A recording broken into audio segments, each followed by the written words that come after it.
Hello, hello, hello, hello, hello, hello. Hello.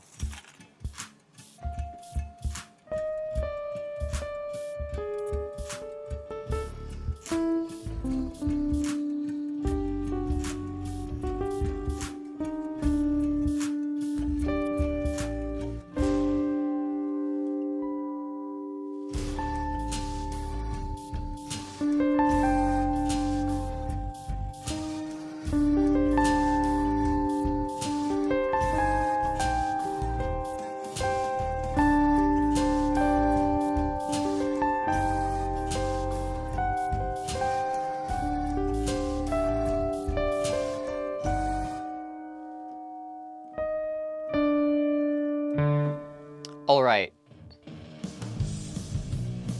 Welcome, Elliot.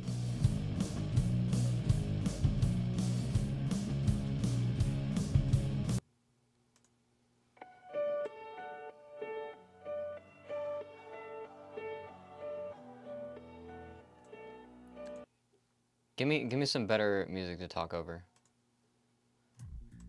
That one's pretty good. How was D2? Oh my god. Holy shit. There was, okay, so after I got, after I ranked up to 7, I saw that I had like basically half of the stuff for rank 8 done. And there's a few things I can solo. And then there's like 4 or 5, maybe 6 that I need teams for. And one of them was to solo a legend Lost Sector. Lost sectors are usually like 3 rooms with some enemies, and then you get to a boss, and then you beat the boss and you get a chest at the end. It's like single person, not really dungeons, nothing super like intricate mechanics wise, just shoot stuff. When it's on legend difficulty though, when they have a rotation, so every day there's a different legend Lost Sector, right? And so I happen to have a void build, and this thing had like mostly void shields. So I was like, all right, bunker E15, as long as it's on this, I have the build for this, I'm gonna do it. And I soloed it 4 times in a row. I soloed that shit 4 times in a row yesterday. And I wanted that 5th time to complete that one goal. I wanted to complete the goal next to it, which was to do it without dying. And so I thought, you know, why would I do this 6 times? And like, you know, without trying to go for the deathless one too. Why not just knock this out, especially since I got a build for it? I had to reset like probably 27 times.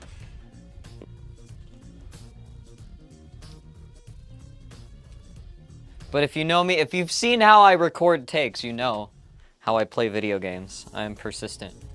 And I was ready to give up. I was ready to call it quits.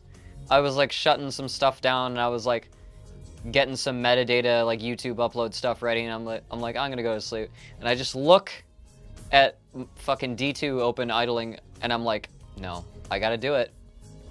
I gotta do it. I don't know if I'm gonna have a build for the next thing that lines up in the future. I have to fucking do it. And that first try after the break, fucking flawless. Fucking flawless execution, okay? I learned every fucking enemy spawn over the course of those 2-3 hours. I learned all of them. I memorized, you know, what I would have to use for what order I had to do things in order to make shit work. And I fucking did it. And now tonight I gotta do weekly missions, which I already did once. I just need to do it 3 more fucking times for it to count. But yeah, I'm back into grinding this game. I now have a pretty fluid day-to-day of I do this, I leave, I edit, I play D2. And if I'm not doing this, I edit, I play D2. It's pretty much where I'm at these days. Playing Destiny, yeah. It's my one no-life game. Alright, we're live. I'm here. Okay, so anybody else who has any suggestions, throw them in the chat. Can I see the most recent? The Ottoman theme from Civilization. Yeah, let's pull that one up.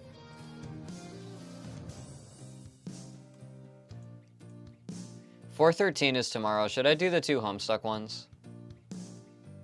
Should I do that?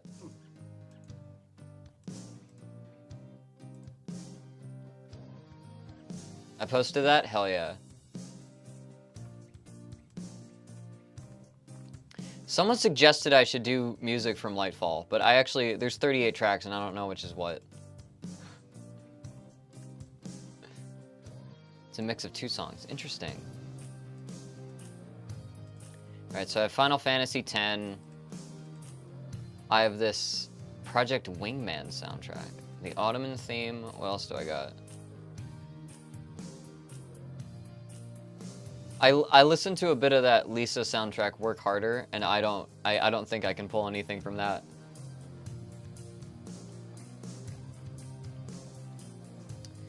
Fuck, there were 2 like Undertale fan things suggested, and 2 Homestuck fan things suggested. Did I get to the Guilty Gear one yesterday? I can't remember. Smell of the game? I don't think I did. I don't think I got to smell of the game. Or did I?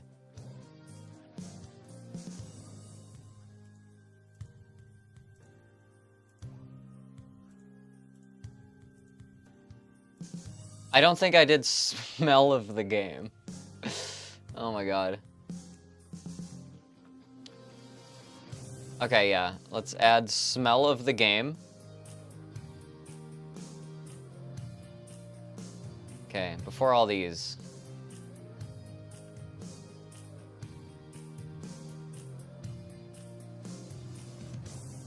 Before the Night in the Woods one? Oh man, I gotta go really far back for this. Maybe not. Maybe I shouldn't do these. Yeah, this is nearing the beginning. Oh yeah, okay, yeah. Someone suggested one from Hive Swap. And then I think someone suggested one from a Homestuck fan game?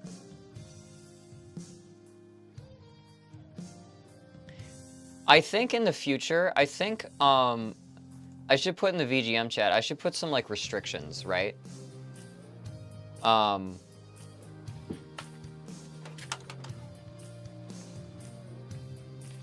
Because I want to, like, I'll finish some of the ones that are up in the queue, right? But I kind of want to put in, like, no lyrics. I don't just want a character theme. I want, like, game music, right? That'll probably be one of the rules going forward, right?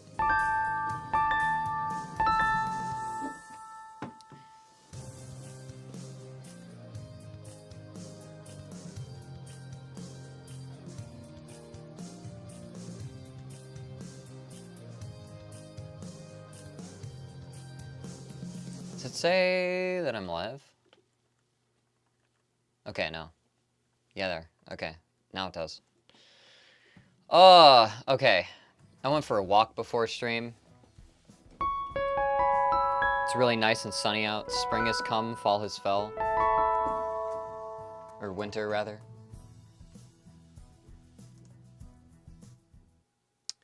Let's take that away. I fasted today. Wild.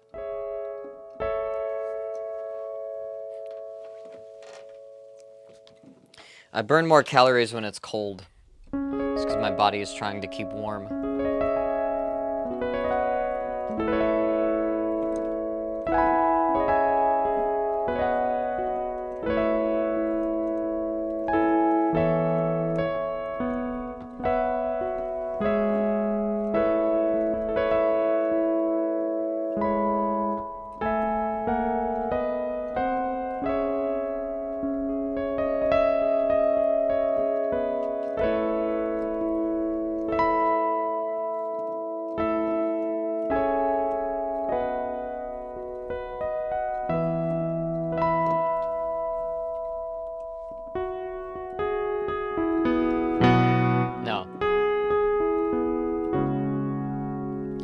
What the fuck am I doing wrong?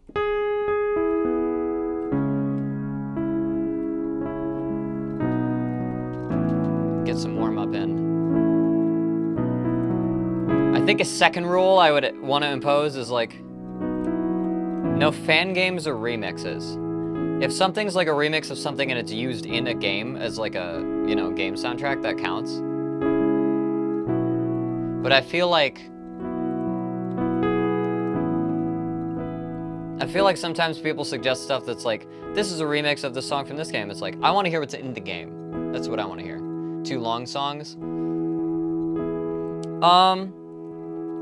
I'm fine with doing long songs. I think 8 minutes is overkill. Like, I probably won't listen through anything if it's like an 8-minute submission, right?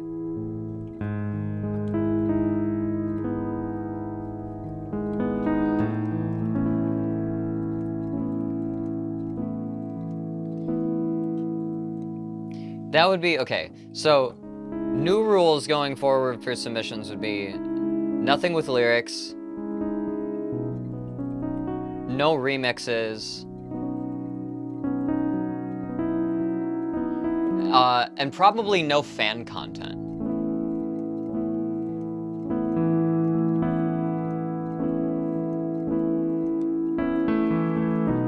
So I could probably just make this the rule breaker stream. So just be like, all right, no more of this. I'm giving you a fair shot, but I don't want any more of this.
Okay, I'm warmed up.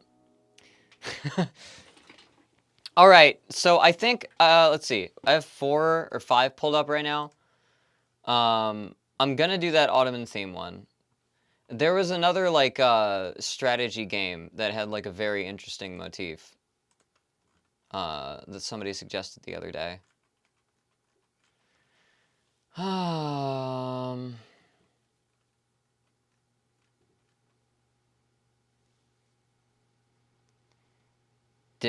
Did good for warming up. Thank you. I was saying the other stream, C# minor is like my home key. Get that A out of here. F.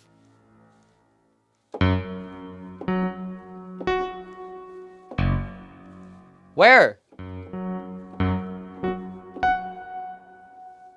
Are you kidding me? Okay, right up there. Cool. Awesome. Great. I will fix that eventually. I gotta figure out how to do that. It's a little finicky. Fuck.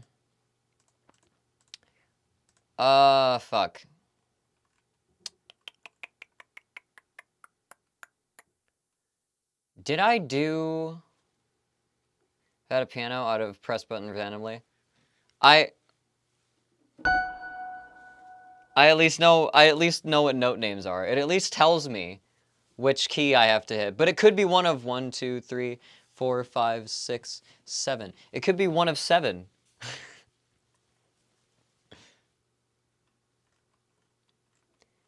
All right, I think I did Craig's Lair.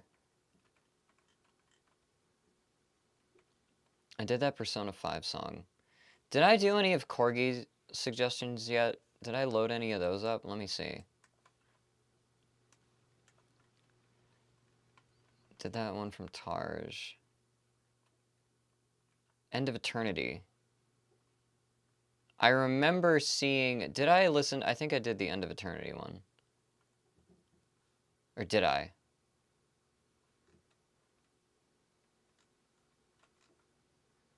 Let's pull up... Okay, I pulled up the Wingman one.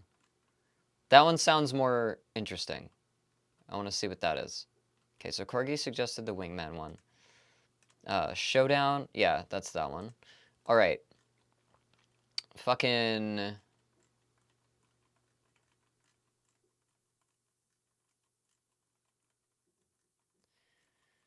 Okay, yeah. This is gonna be... This stream is gonna have a few of the last remaining rule breakers before I impose rules on submissions.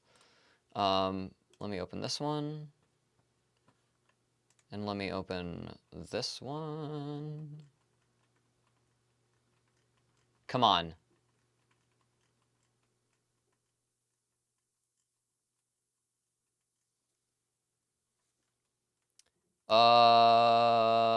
Okay, yeah. Both of these are from visual novels. That might also be another rule I impose. Subscribe to your YouTube channel? Thank you. Thank you so much. Yeah, if you miss any of the good segments, they'll be up there. Any of the cool ones, you know.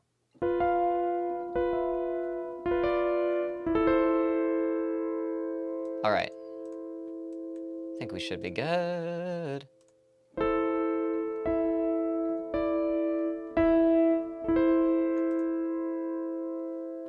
Yeah. All right. Hang on. Also, let me adjust a few things. I can get started in a second.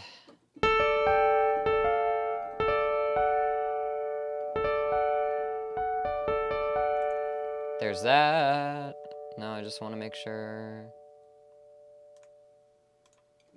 Okay, there we go.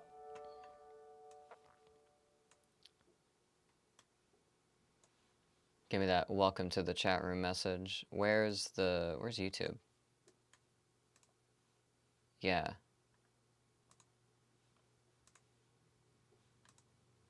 There we go. All right.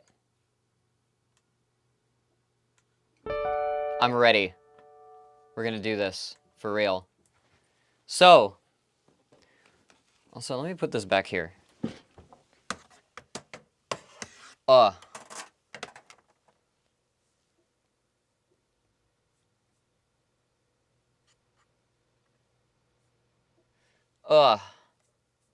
Where the fuck? Give me 1 second. Give me 1 second. Hey, that's me.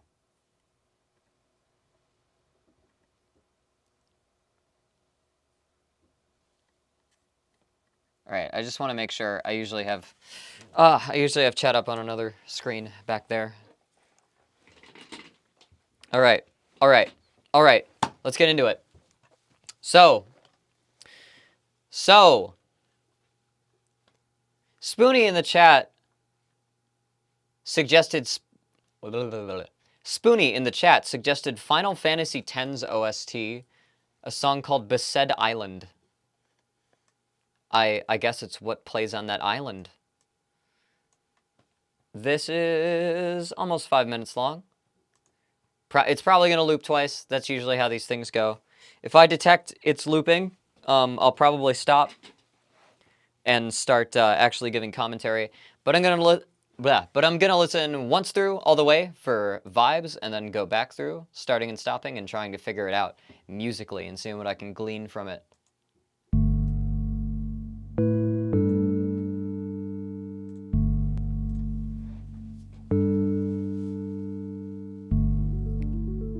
That synth is so soft.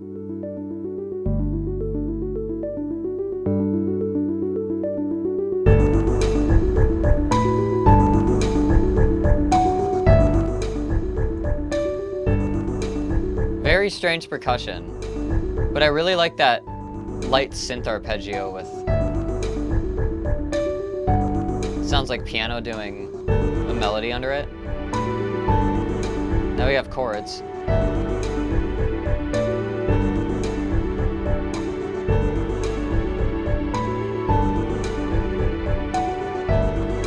And there's like a bell in the percussion that sounds a bit off from the rest of the instruments.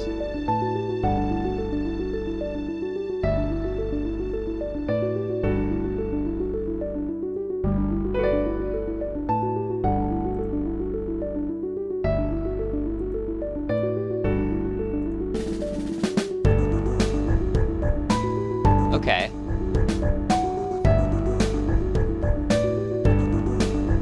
This is very chill.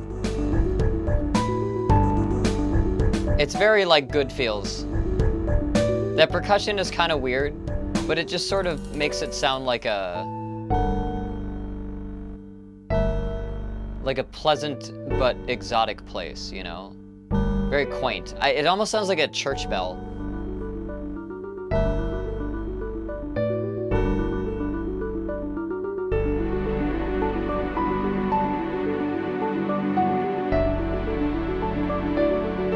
String chords.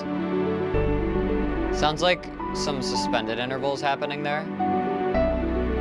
Oh, I love that chord change.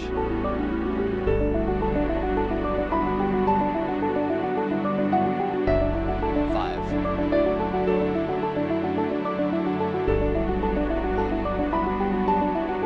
No, 6. 7.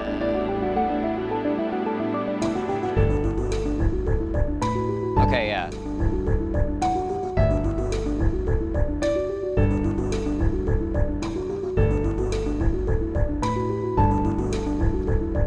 There's like a lower bass being pedaled that sounds like it's a 4 or not quite the interval that everything else is revolving around.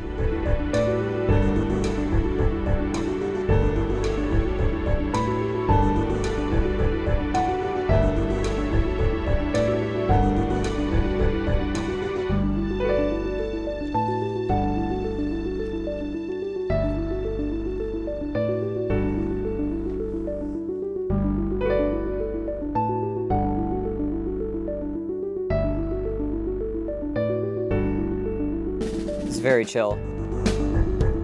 Yeah, and it sounds like there's really only...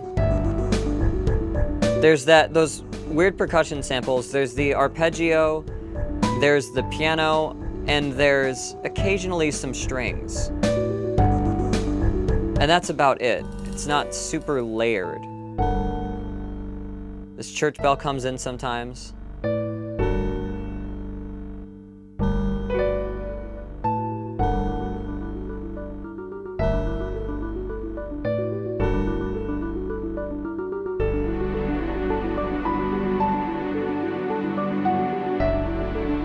I really love those chords. I know this is looping, but I just wanted to hear that chord break again. That. Love that. Okay, yeah. And the arpeggios fade up.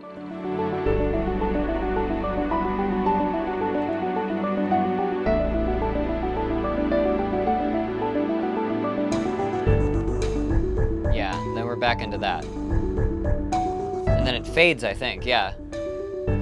All right. Untangle myself from this. Okay. Also, welcome Salvador and welcome Chris.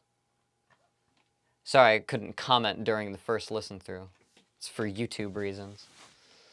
Oh my god. Wait, the next suggestion after this is The Town Inside Me. That's so fucking... I'm supposed to be on incognito. Also, I've already seen that. Why would I listen to it again? All right. All right.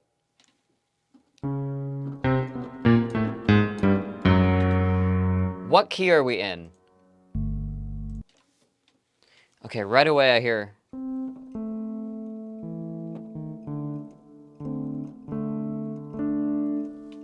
I'm hearing something like that.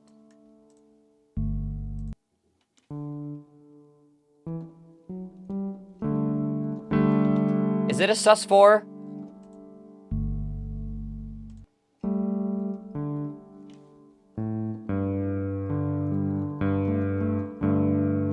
doing that.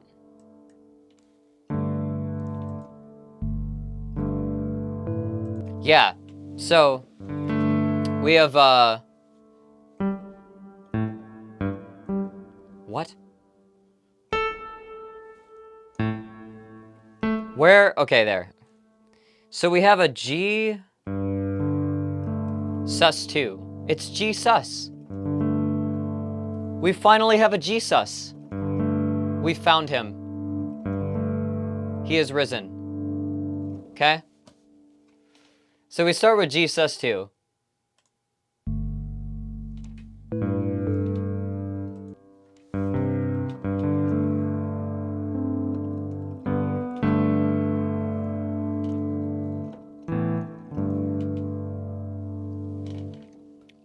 Okay.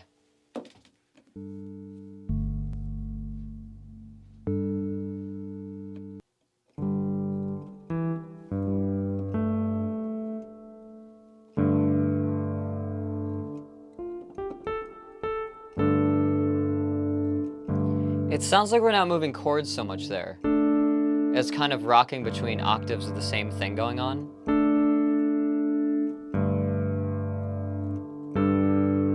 You know, like that.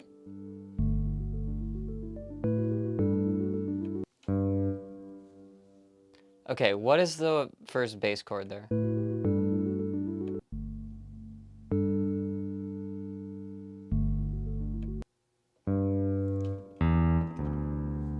Sounded like D.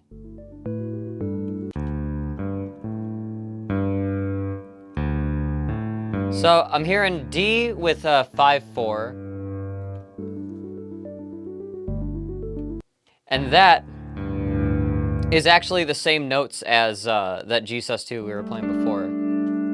You could put a D below these notes, and it's a D sus4, or you could put a G below these notes, and it's a G sus2. So we're revolving around those notes in the bass line, it sounds like. I always see sus2s and sus4s as sounding really like open and inviting, right? They share a common tonality, right? They just sound very homey to me. There was this, what game was it? What game was it? What game that we had like the coming home theme, and it was all like just sus4s and sus2s? I can't remember that one. The Amogus can't leave my mind. I'm sorry. It is a brain poison. Beyond Good and Evil. Yeah, it kind of reminds me of that.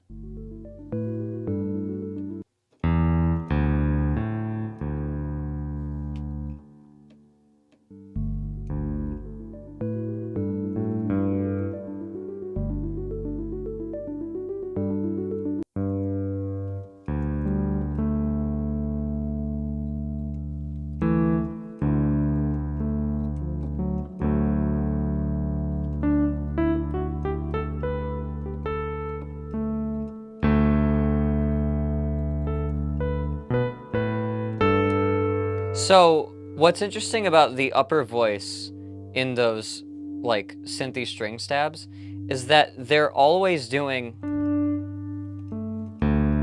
It starts by doing a fifth, and then actually carries up to do the second of the chords that it switches to, so we start by just, like, that simple fifth thing, and then get those two sus2s in a row. Or those two, like, add nines, basically.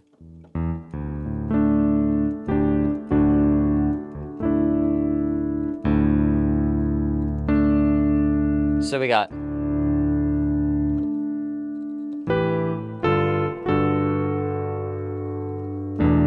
Like, it's doing something like that. All of this is very homey, you know? This sounds very calming. Yeah. Also, welcome. G the Goblin, welcome.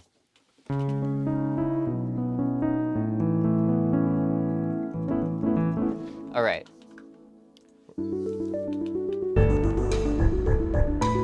Yeah, and we get a...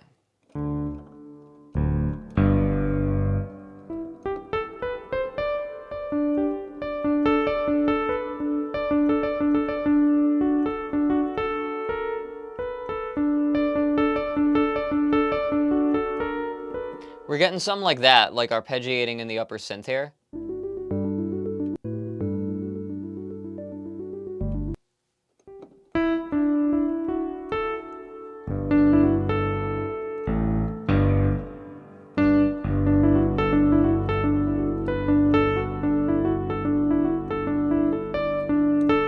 We're hearing something like that, like in the upper arpeggios. You know, something like that. And it's frolicking around this D major here. And it's skipping over the interval that makes it a 4. Because it doesn't... If you do that, it sounds way too major for some reason, but if you go... It sounds a little more whimsical.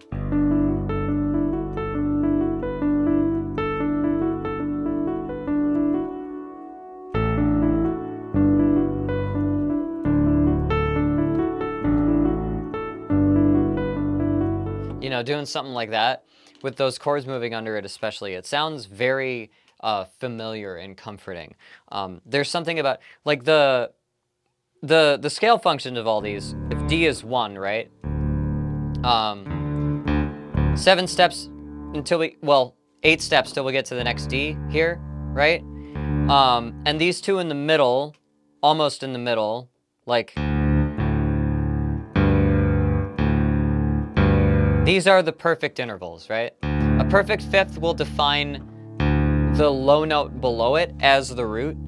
The perfect fourth will sort of pull your attention toward itself and the lower note as... and have... Wow. And make you feel the lower note is complementing that root, right?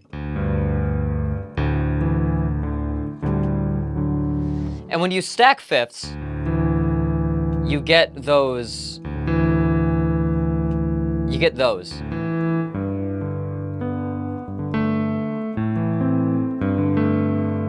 Those, like G sus, like those sus chords. I'm getting too many notifications on my fucking phone right now. Stop it. Okay. So, when you move between really stable intervals of a key, it feels very homey, very comforting, very simple, you know, easy to understand.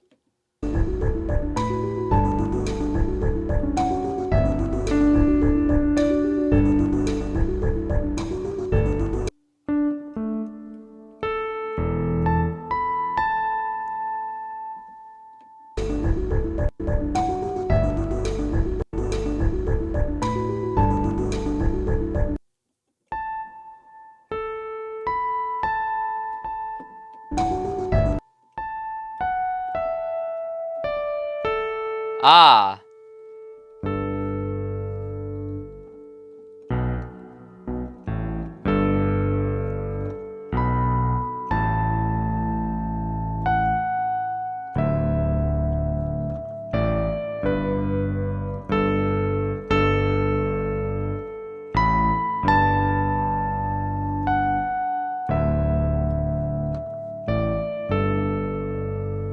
I really like that.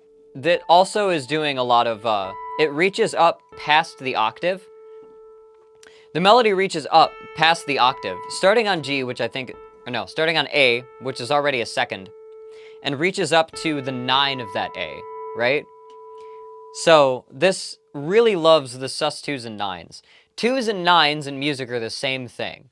Why? Because 8 wraps around to 1. You have 1, 2, 3, 4, 5, 6, 7, and then 8 is the same as 1, which would make 9 the same as 2. It's a base counting system thing. But just for future reference, 9s and 2s are the same. They represent the same thing musically. So you could have a note like this, or yeah, you could have a note like that. You can have an interval like this, and it's really ugly, or you could have an interval like this. And you can put stuff in between it that gives it more context, right? So that's what they're doing here.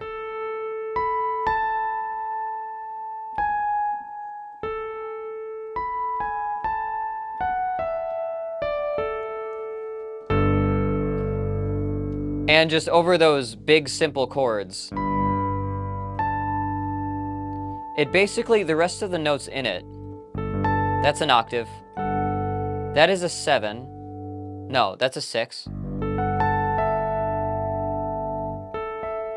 Yeah. So it actually doesn't even use the major third here. It will... It's trying to... That says D add 9. That's interesting if that's what that chord is. But it actually wouldn't surprise me. If you play all the notes in the melody, it sounds something like that. As a chord. D6 9, of course. Nice.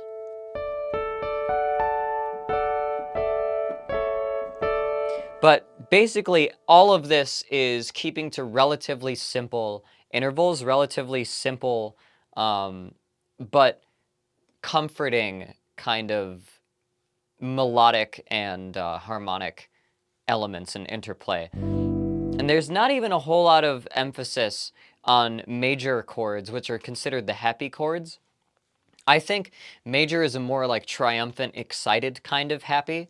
I think using this kind of quintal sus2 stuff actually serves the idea of...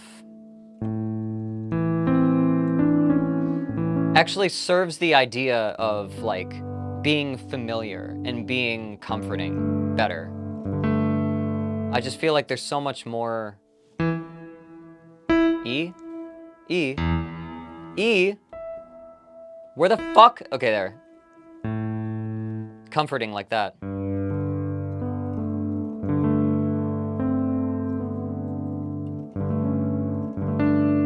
Yeah. We're only 22 seconds into this.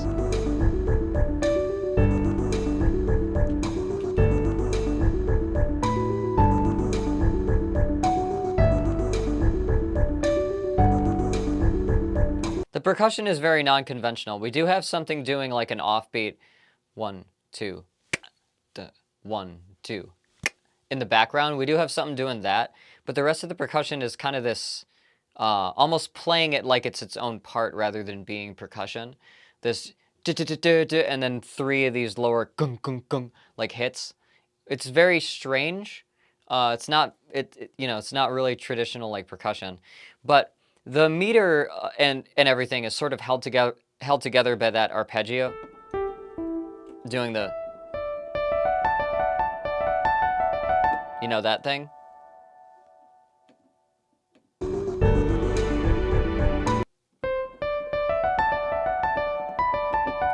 That.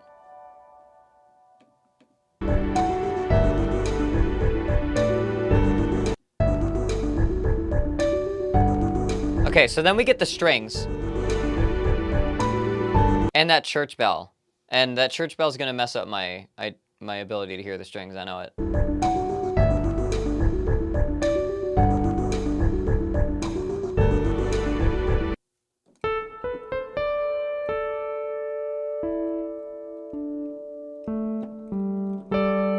Is it going to be that?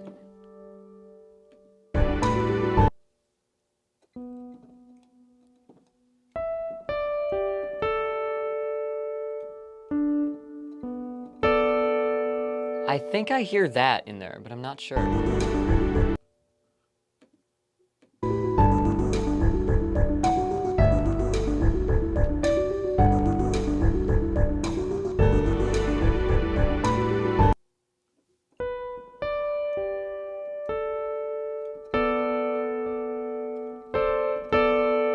I hear that, or at least just a fifth or a fourth.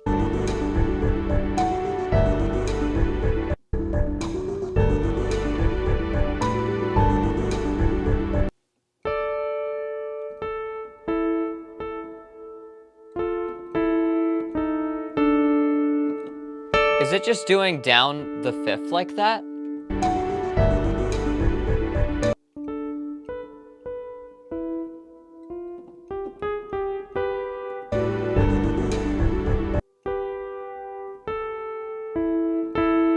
I hear that.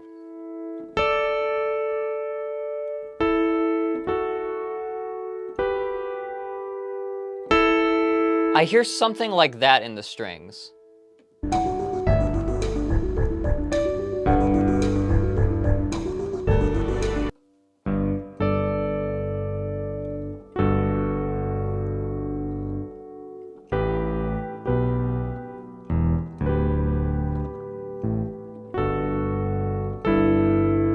I can hear that kind of like harmonic thing going on.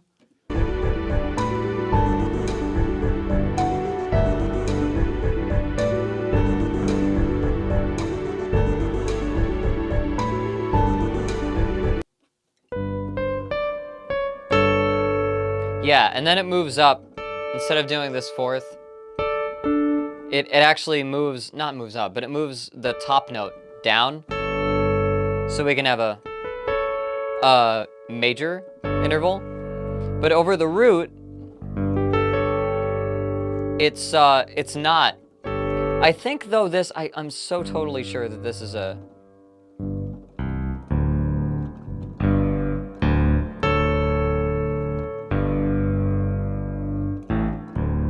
What the fuck is this?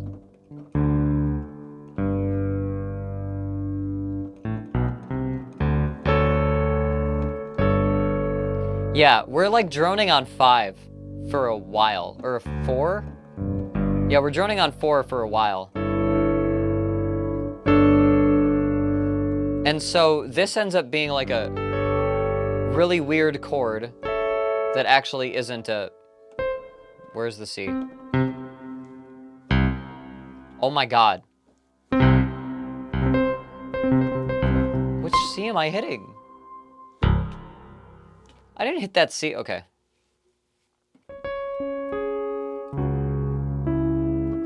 All right. So where were we? Right? So we get this upper major shape, but over this lower root, it's really strange.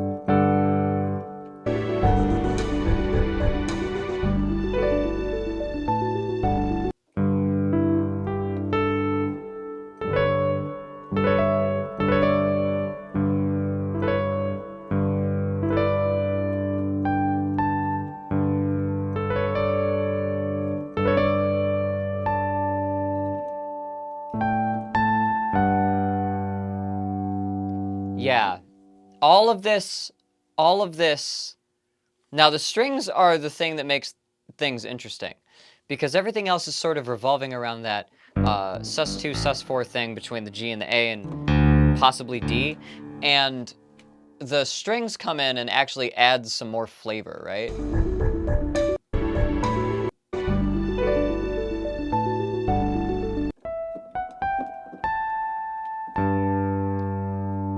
That string's droning on a 2.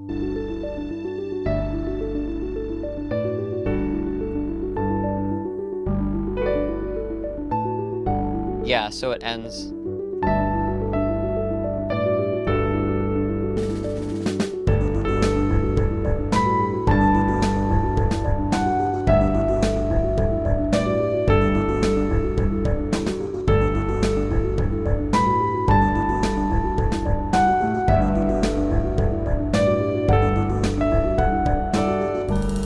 God, I was playing like in sync with it that time. That sounded cool. Okay.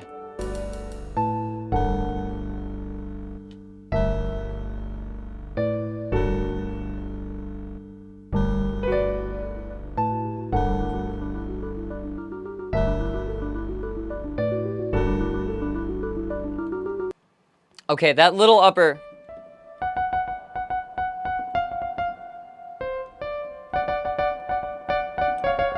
That's really interesting to me.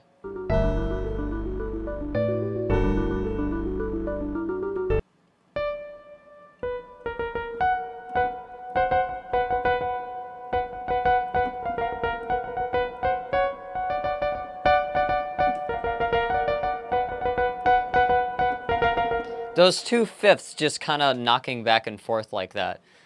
That's a little bit of a, like, that's something extra. Because I don't think that's like a G major 7, I guess.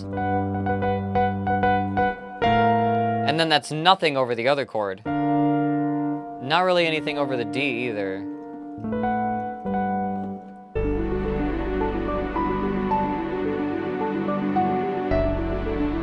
Okay, now we start getting some chord movement.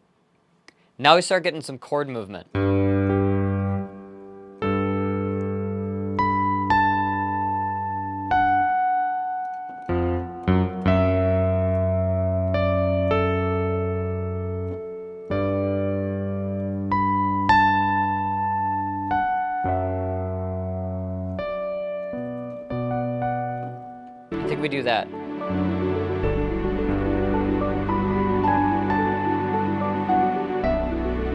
Ah! So, we start by... We're back on this G, and we're doing the same piano melody. And we drop a half step. Then back up.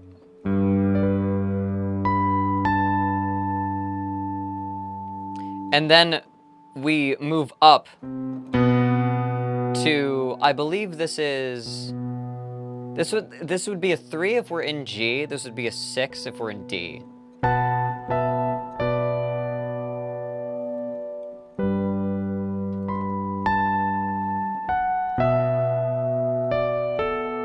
And we do that instead. So,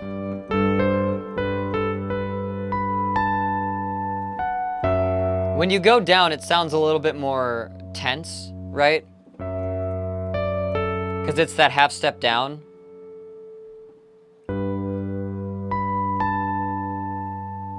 And then when you go up, wow. Compare. And then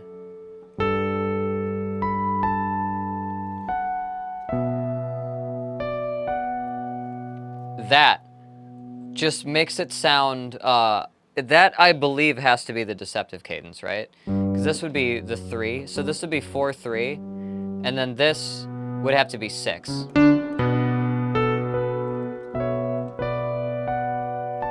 And going up there also feels not exactly like homey, but still like an expected place to end up, right? We've talked about landing on the 6, the deceptive cadence and whatnot.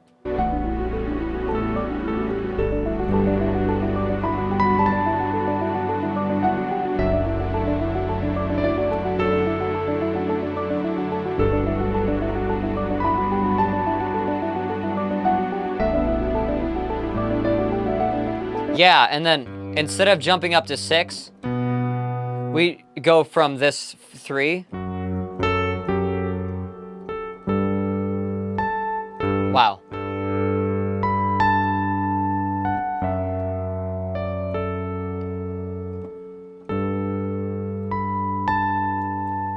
And then we jump up to 5. And that instantly sounds way more happy and complete, right? It's interesting how that works. We start on the 4, which is a very like secure, kind of like homey kind of interval, right? The melody is wandering very far and then coming back. That's what it's doing, right?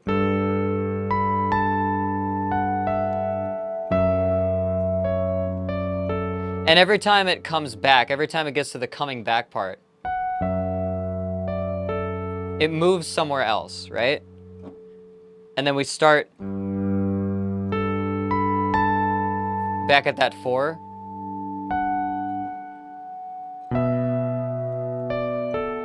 Okay? So we're establishing like a journey here, where it moves one way, it moves the other way, it goes back,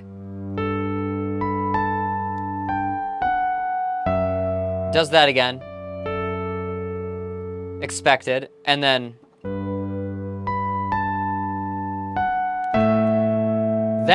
it gives us that actual 5, which lets us go back and jump and, you know, secures D as our root, basically. And that is really satisfying to hear. At the end of that journey, it's like a bit of a reprieve. What I said is good thematic concepts often nest in their execution, meaning that the melody is very wandery, right?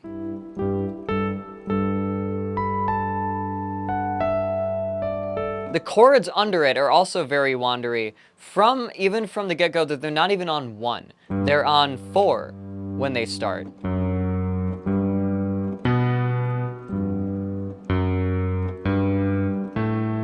And they're doing the same sort of wandering motion, less big steps as the melody, but the bass line is wandering and trying to find a place to settle. And so too is the melody. It is taking a really far leap out and then moving back home. So this piece has a lot of symbolism to it about like journeys and shelter, you know? It's just coming through in the composition itself.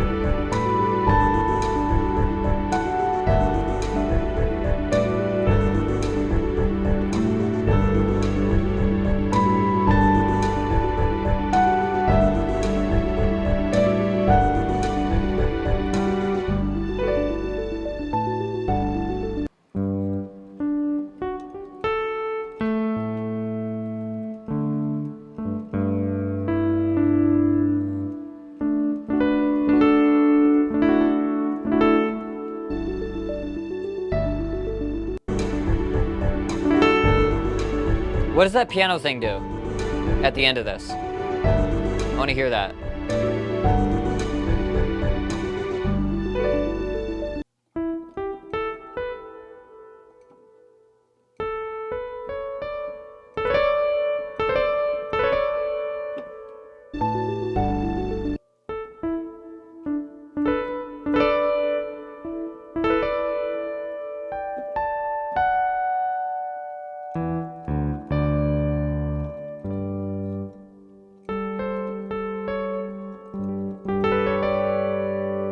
We're doing that kind of thing. And our root is unknowingly sort of moving to D.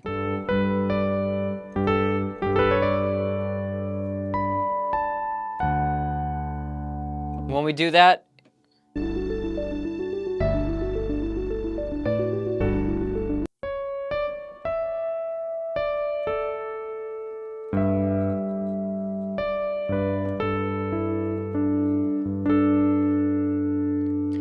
so this is giving us a very strong sense of home throughout. Most of what's under everything, the strings, the arpeggios is pretty much always there.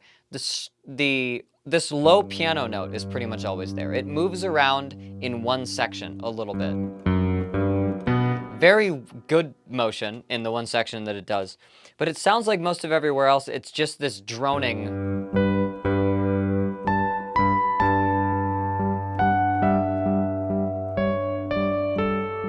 You know, and we have that one melody with a few extra piano, interludes between it.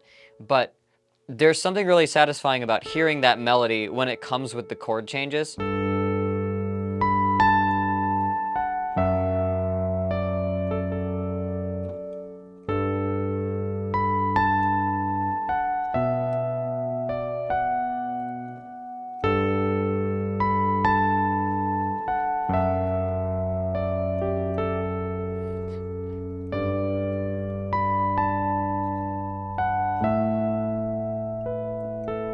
I really like just how those chords moving recontextualize everything over it, reharmonize it. This is very chill. I like this. It's very simple. But it gives off, symbolically, it gives off, I can tell the feeling that it's trying to get across. And I think that's really important for video game music because it's a part of the setting, right? So I would say, I would give this, if I were to rate this, I would give this a 4. It's very chill. It's very well executed. I like it. And it probably serves its purpose very well in the game. If it's for, like, one of the first places your party shows up to that actually is, like, inviting to you. It reads very well as that. It does a great job of communicating how the protag is feeling in the moment. Yeah, I think that's important. And also on its own, it just sounds good. So this is a 4 out of 5 for me. This is Final Fantasy X, Besaid Island. Thank you, Spoonie, for suggesting that. All right. I know I've only done one in, but I'm going to take a short break. I will be right back.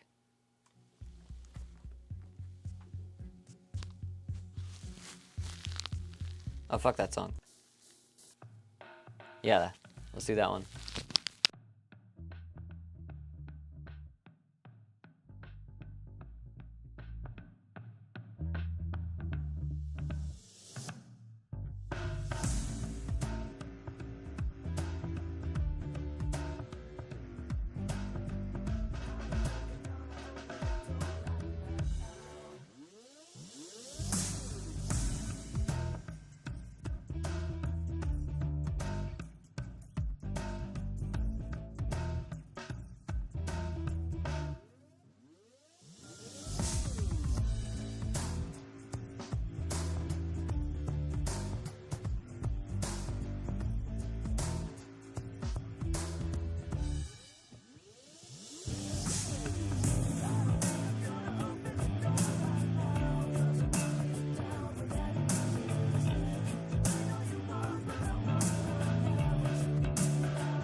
I think another rule will be no more JRPG battle music. Unless it's, like, really notable. Because that's another thing I've been finding is I'll pull up some of these, like, this boss battle theme from this JRPG I've never heard of. And there's not a whole lot that's, like, different from the others. And it'll be really deep and really complex, but it'll be, like, at the root of it, all, like, the same kind of chord changes and shit. Just with, like, crazy, big, dissonant, jazzy stuff over it. And those actually kind of get boring. It's probably really hype when you're playing, but I couldn't imagine being somebody who listens to hype all the time, you know?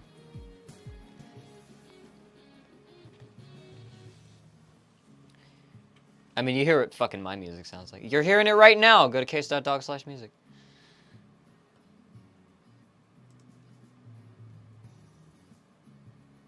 All right, let's turn this back down. Let's get back into it.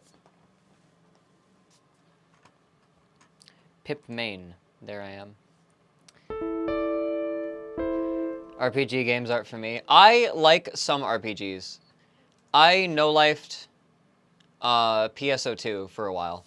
I have to like the aesthetic, and it has to be different. It has to be different enough, you know? I can't just be playing, like, you know, beat 'em up, turn-based moveset kind of shit.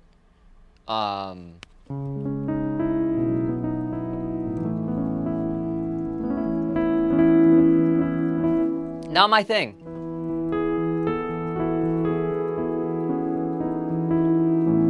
I play fucking Destiny 2 because I like when my brain has multiple things going on in the span of a second. It just feels really good. I like having to, like, there's real-time strategy where you gotta manage and manage and manage and manage, but like, no, I wanna feel like I'm in hell and I'm winning.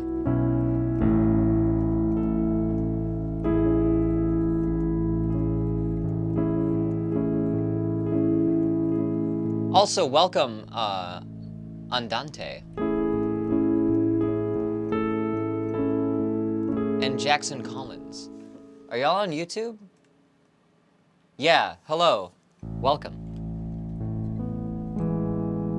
Love your music, have been listening to it for years. Hell yeah. Glad you could make it. I got a couple more submissions to go through. If you want to submit anything, you can go to case.dog/VGM. It takes you right to the chat channel.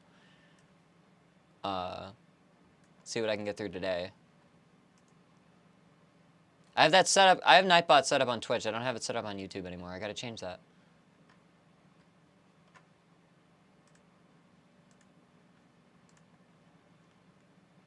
Glad you could find the stream. All right. What else did I have pulled up on the YouTube? All right, smell of the game. This is another Guilty Gear one. I'm kind of liking the Guilty Gear ones just because they're so ridiculous. They're fun to do, even if they're hell. Let's do the Guilty Gear one. Who suggested this? Who keeps suggesting the Guilty Gear? This was up, I think this was suggested the same time as the Bridget one? Yeah. Okay, yeah. This was Mur Rowley suggested this. Okay. We's on YouTube and it's like 4 a.m. Man, it's 4 a.m. in the YouTube time zone? Holy shit. I'm sorry. What time zone is that? What time zone is it 4 a.m.? That's like opposite side of the planet. That's like... Where is that? I'm curious. Guilty Gear? It's Guilty Gear time. Also, Twitch chat. I am also reading YouTube chat. You can sort of see the feed in the video, but there's two chats that I'm reading because I'm on two platforms. So I may be replying to a different chat. Just keeping that in mind. All right. Let's see. So this is Smell of the Game. With lyrics. The opening theme from Guilty Gear Strive. This was suggested by Mur Rowley in the chat. And we are going to listen through this.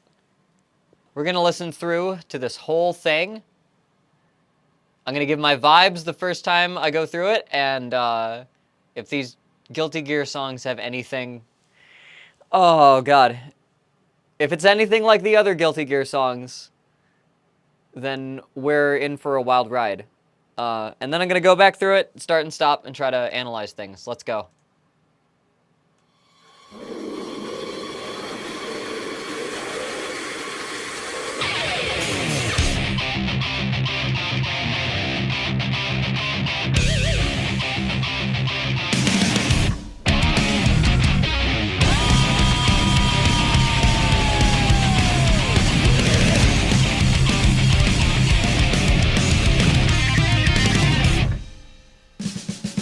Of course, you gotta get that fucking underpants shot. Or that, like, under fucking crotch shot.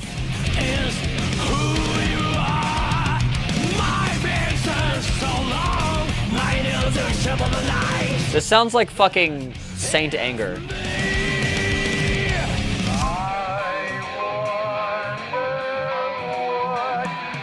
Mixed with, like...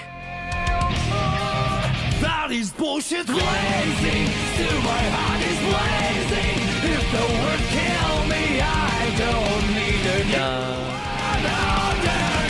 Okay, Soon you will know, we already know the smell of the game.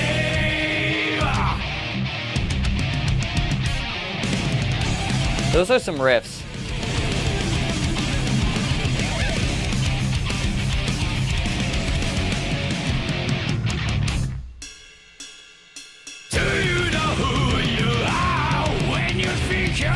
Okay, there's a lot going on here, right?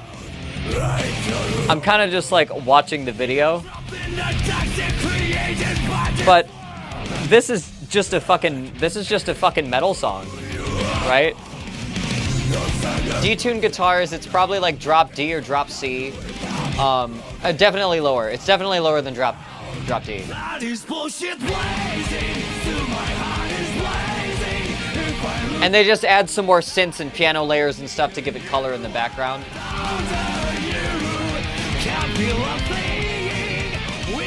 It's very heavy. It's got the like kind of, it's got the riffs of like a more metally metal song, but it's got the chorus and arrangement and production flair of like a mid 2000s kind of like hardcore emo band, which is different.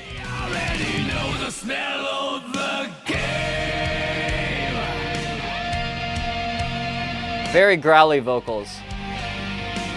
Very thrashy vocals. That is bullshit. Yeah. These lyrics are so awkward. Oh my god, that guitar playing. Look at that guitar animation. Holy shit. Oh my god. The solo's tasty though. I'm just gonna look away from the screen.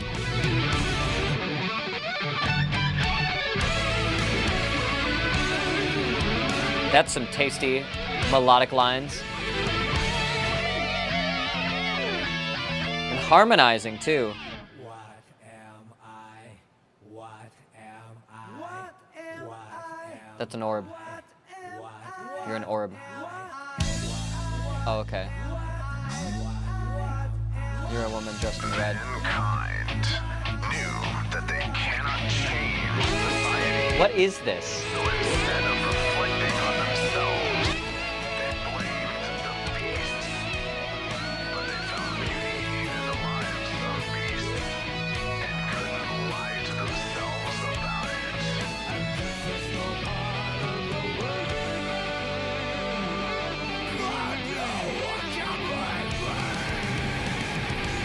Then we break down. No, this is just like crazy.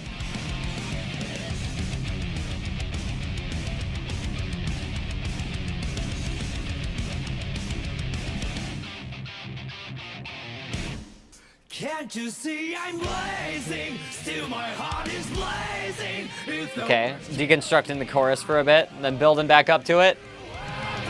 Then, oh, it's still building. Then we're full blast. And now it's full blast with the chorus again. Okay, yeah. words kill me, I don't need a new word after you. Soon you will know. We already know the smell of the, know the smell of the, know the smell of the, know the smell of the game. Okay. Crazy. God, I hate the lyrics so much. I don't... That is the consistent thing about these Guilty Gear games, is like, who writes this? Okay. However, the instrumentation in this, the performance, the guitar performances especially, are fucking excellent. I don't get it. I don't get how you can go that hard, but also bomb that hard on the lyrics, right? It's so unbalanced to me. It's so uncanny. It's to a disturbing degree. I feel like I'm looking into the like back part of someone's brain when you like have a cloud of thoughts and you're trying to write lyrics and there's like a bunch of shit that you're like, that doesn't fit the theme, that doesn't rhyme, that's like too out there, I don't know what. And then you just like, you bypass that filter and you just get to the cloud of all the bullshit. And you just take the most bullshit of the lines and you use those. And that's what the lyrics register to me. It's like the most fucking off the wall. I don't understand the appeal of any of the analogies they make. It's so weird. It's so strange. Every line is so fucking bizarre. I could bitch about this forever. But no, I didn't want to do that. Fuck. Take me back. Okay. I just want to...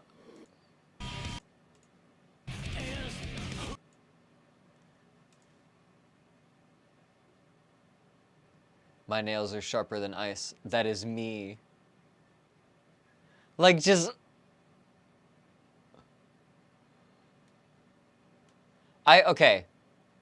Without any of the music, that is bullshit. Okay, that is bullshit fucking... That's so... I hate that. I hate that so much. It's so funny. I cannot take it seriously.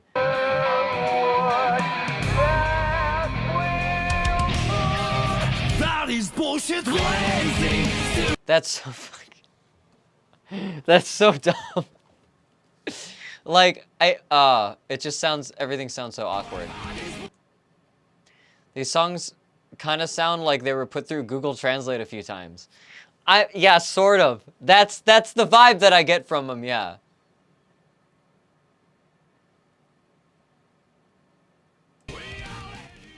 We already know the smell of the game. What the fuck does that mean? Why would you choose that?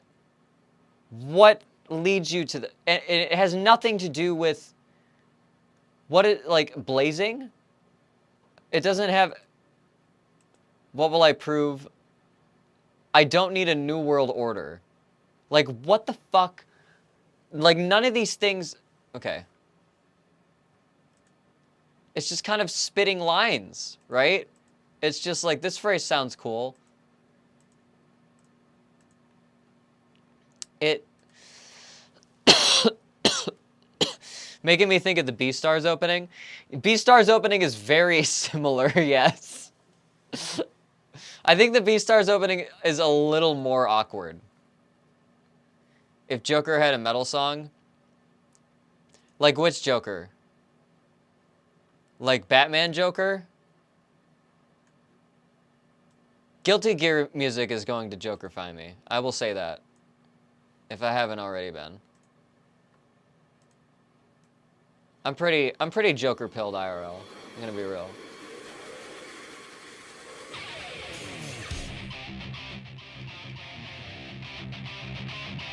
Dark Knight Joker? Yeah, that's me right now.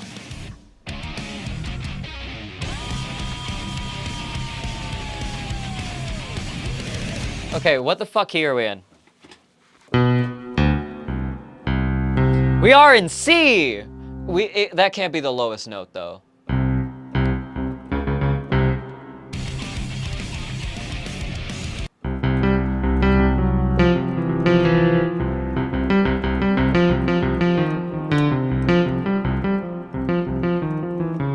It's probably gonna do some...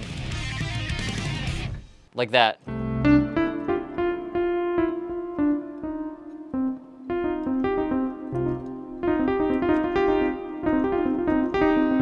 It's got like two harmonizing guitar lines that sort of just arpeggiate between a... That says F5-7, but really that's a C add 4. And then a C. So we're in C minor. Cool. We're in drop C. I know who I am.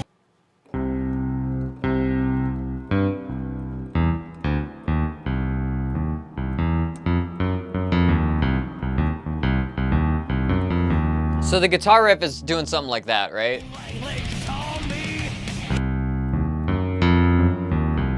So we're using the tritone, we're using the minor third.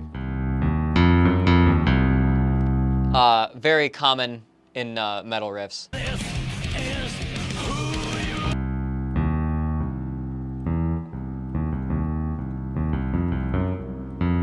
Yeah, and we're mostly just hovering between the tritone and the one, right?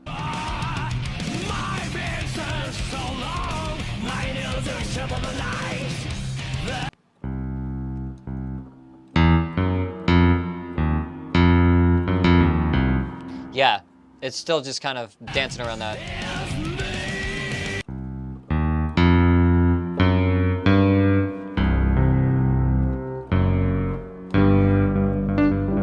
And we do like a tritone up to 5 thing. I think it does a 4 step up to 5, but... Yeah, and then we get that sharp 2. I'm sorry. Then we get that flat 2, and then we go back into C. That's a metal ass move. That's metal. This is just straight up a metal composition. That's metal. In your lungs. That is bullshit. Okay. All right, so we move up to the 6. We're not going down anymore. Because our root is the lowest note on the guitar, right? So we move up to the 6.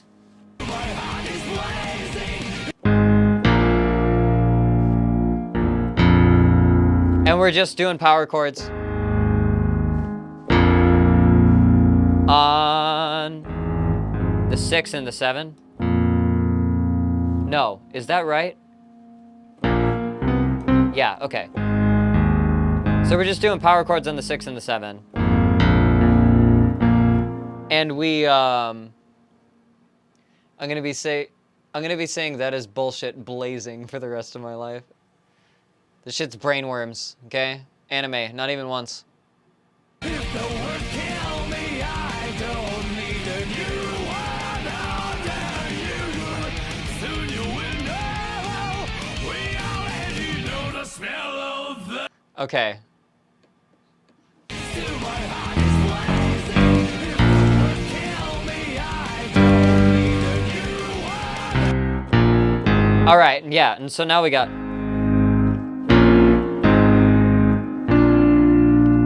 We have this 6, 7, and then 5, and then 1, 176.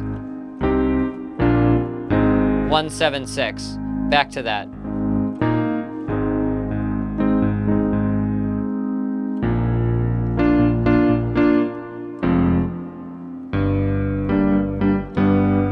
What would that be?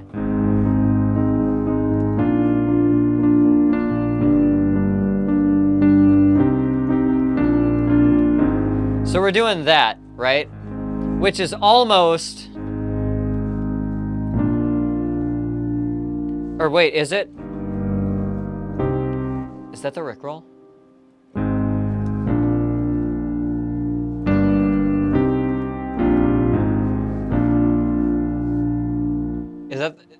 Is that the Rickroll? That is bullshit lazy. Still my heart is blazing. If the word kill me, I don't need a new one. That's a Rickroll. That's it. They did it.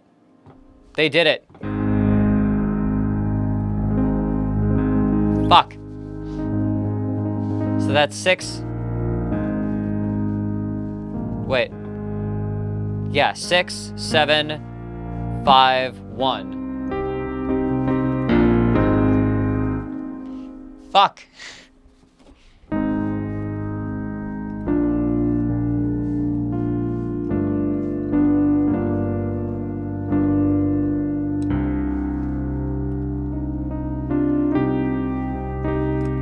Yeah. So this Drop D metal song, right? Still managed to Rickroll us. It's still that anime, all right? That's what I mean. Not even once. Soon you will know. We already know the smell of the game.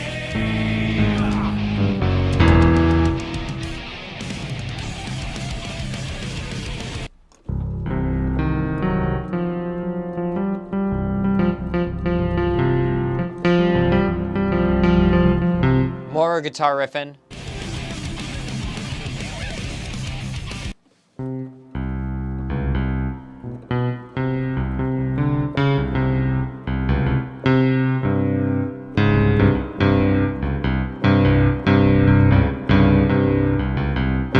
So we're doing that kind of thing, just half-step motion from the root with some power chords along with it.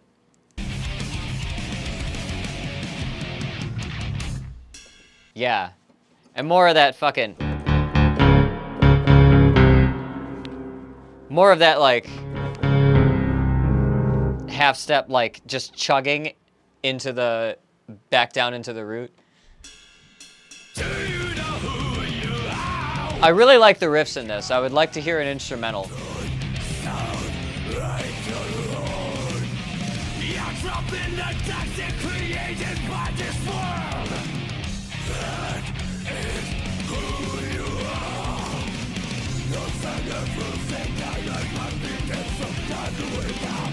Providing it's not from the ground. That is bullshit blazing. Still my heart is blazing. If I lose my wings, I don't need a new world under you. Can't feel a thing. We already know the smell of the game. Okay, there the chords change.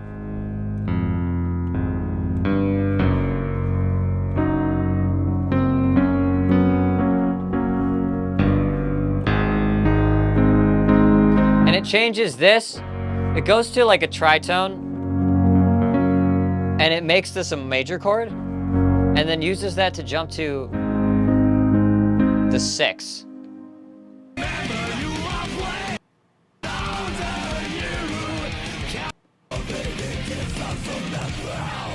That is bullshit blazing. My heart is blazing. If I lose my wings, I don't need a new world under you. Can't feel a thing. We already know the smell.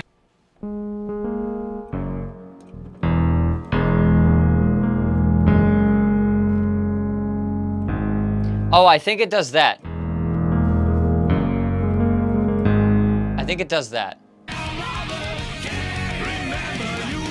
Oh. I was wrong. Okay, so it actually goes around F. It jumps down to this major third, right? Then jumps up to the tritone and then down into F. That's actually really interesting. I was expecting it to do something more traditional.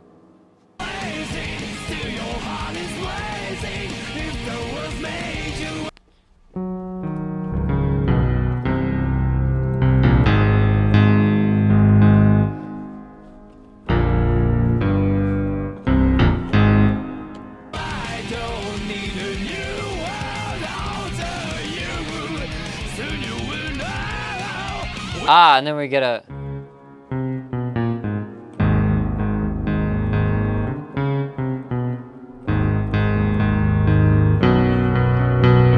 We get a major 7 instead of the minor 7.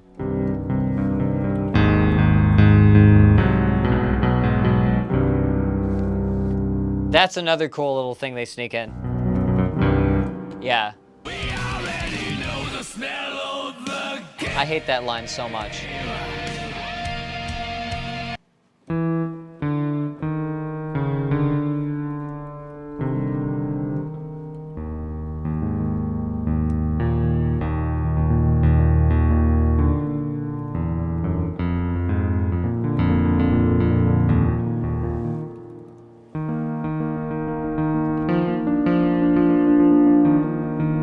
I think the guitar's doing something like that.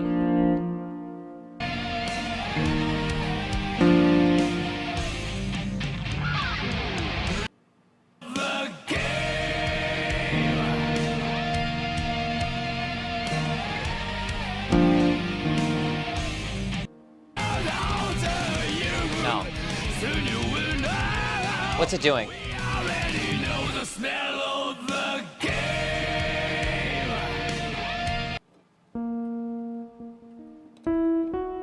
Okay, some of those are vocal harmonies.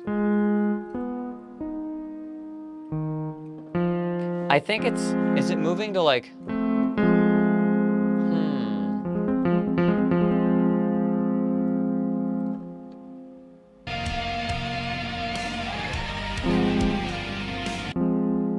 Yeah, we move to the 4. And then the 5? Major?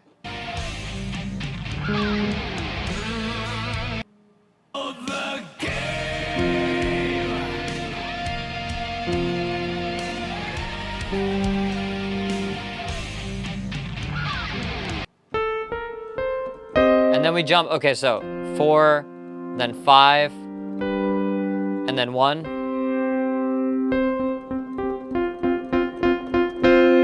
And then down to F for a little bit of chugging.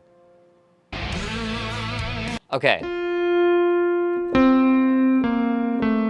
All right, so now everything is modulated into A, and it's like A higher up too.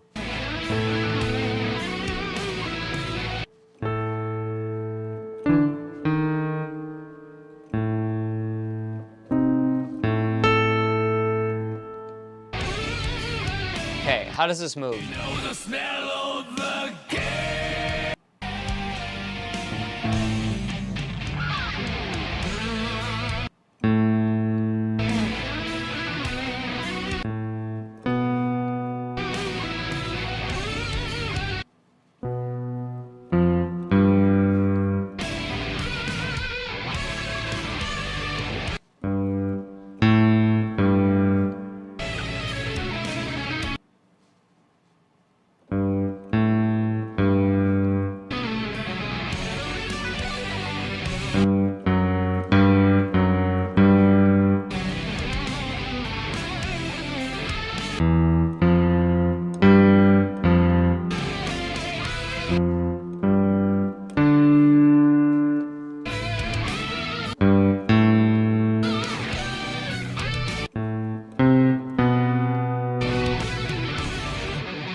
Okay, so that solo section, when it's an A, actually moves around a lot. I can hear the guitar chords moving under the solo a lot.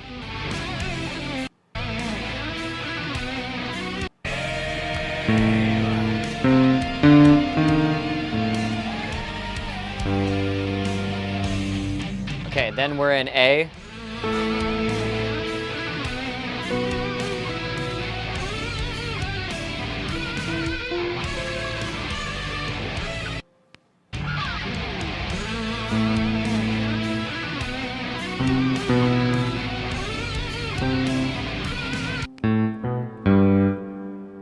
So, okay, what the fuck? A.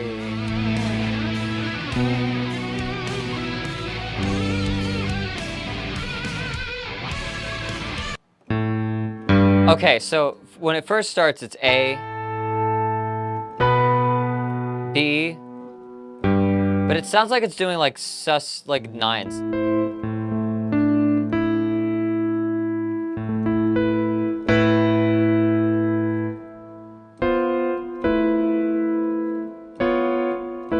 What is this? No.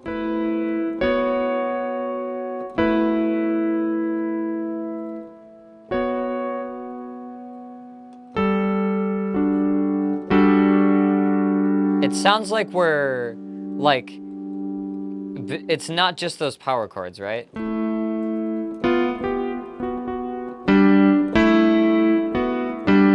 Because I'm hearing that, right?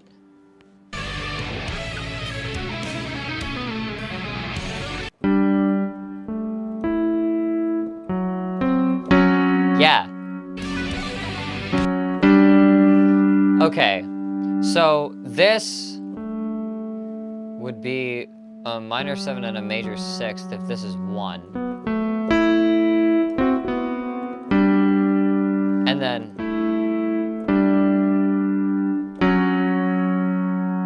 we're doing that.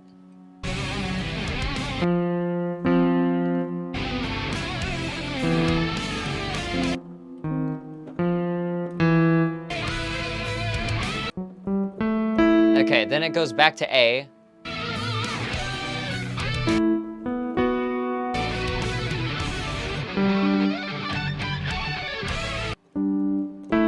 Yeah, then it hits A.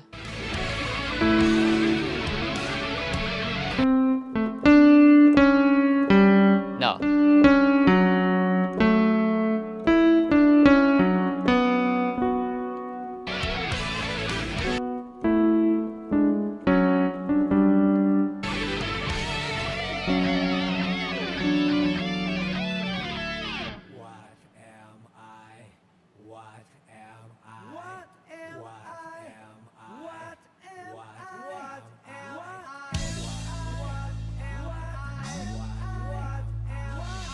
Mankind knew that they cannot change society. So instead of Okay. I think we're still in A. reflecting on themselves, Okay, what are those?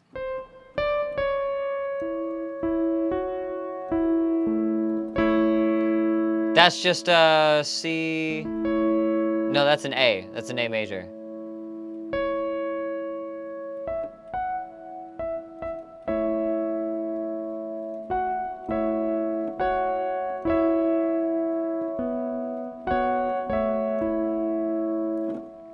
Simple vocal harmony going on there. mankind knew that they cannot Okay, so we're still in A. We're just doing like a thing on the guitar here. change society. So instead of reflecting on themselves, they blamed the beasts, but they found beauty in the lives of beasts and couldn't lie to themselves about it. Okay. So for a lot of this ending section, it rocks between, and like it's almost like a tension trying to build up to that, right? That would be the major one of this chord progression that it's rocking between. But it does something else at the end instead of doing that. But they found beauty in the lives of beasts and couldn't lie to themselves about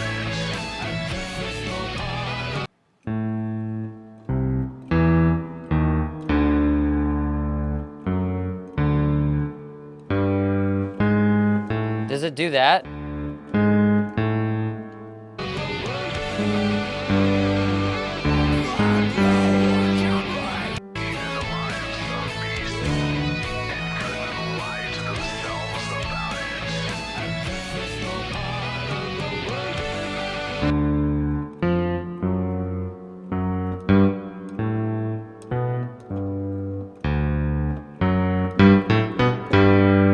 Yeah, like that. Wow.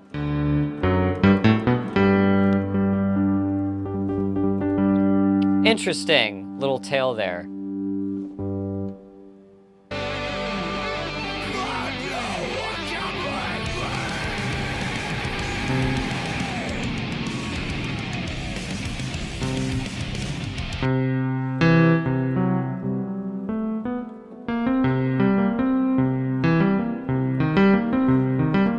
So we're back into the drop C guitar stuff after that whole A section.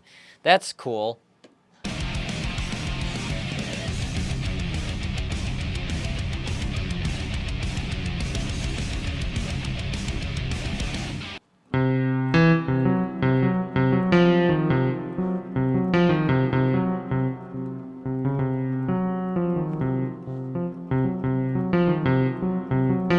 You know, more of that riffy stuff. Can't you see I'm blazing? Still my heart is blazing. If the words kill me, I don't need a new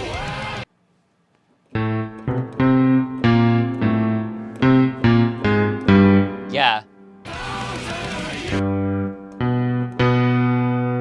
Okay, yeah, so we're back in C. And it's adding some extra flair to the chorus, like this one.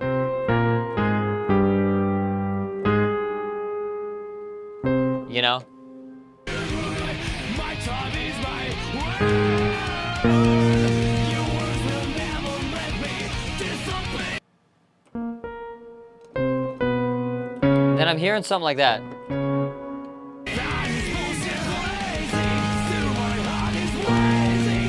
If the words kill me, I don't need a new word. I'll tell you.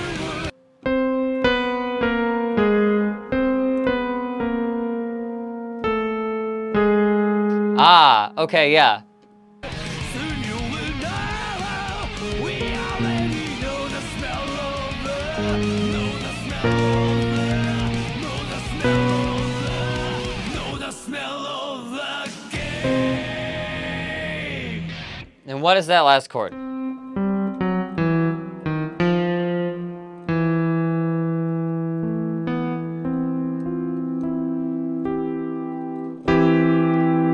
That sounds like a really weird inverted C. Know the smell of the, know the smell of the. Oh, it's like a G, yeah. No, it's an E.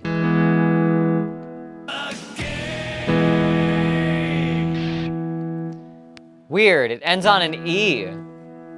That's bizarre. Okay.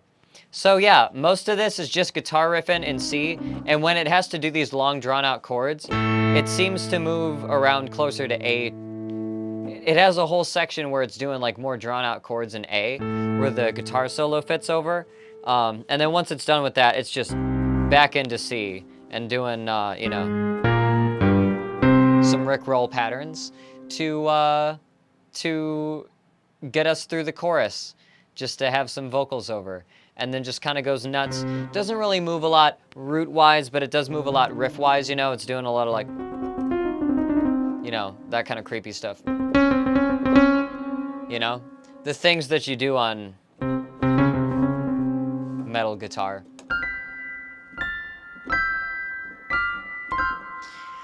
That one's pretty good though. Even though I dislike the lyrics, I think I would also give this one a 4. I just like the metal riffs. They speak to me. They are predictable, but they're good. And the guitar playing was great. I'm not even going to try to figure out any of those solos. That's a whole lot. That's a whole lot of studying I would have to do. But I would give this one a 4 out of 5. I dig it. I dig this one. Awkward lyrics aside, it's all right. It's pretty good. I would want to hear an instrumental to this. I could hear listening to an instrumental of this, like putting it on a background, like I'm gaming music kind of thing. My fave Guilty Gear song so far. That shit's heavy. That shit's drop C. Let me have a sip of my kombucha. See what else we got time for.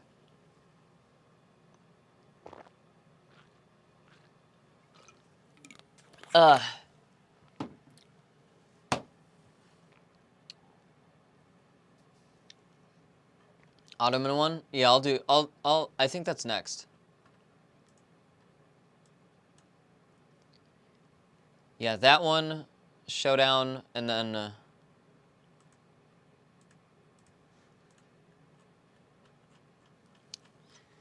There's not many people in the chat. Go to case.dog/VGM or just type !VGM. Give me some new suggestions so I don't have to do the fucking Homestuck ones.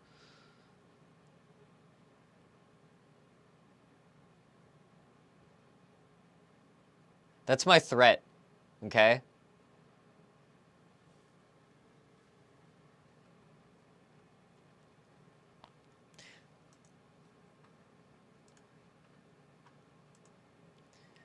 That's like the promise. If somebody suggests like a Homestuck related song for this, I will guarantee that it's on the queue, but always last. And so the only way I will ever get to the Homestuck stuff is if I'm literally scraping the bottom of the barrel for suggestions. That's going to be my next rule. That's going to be rule 6.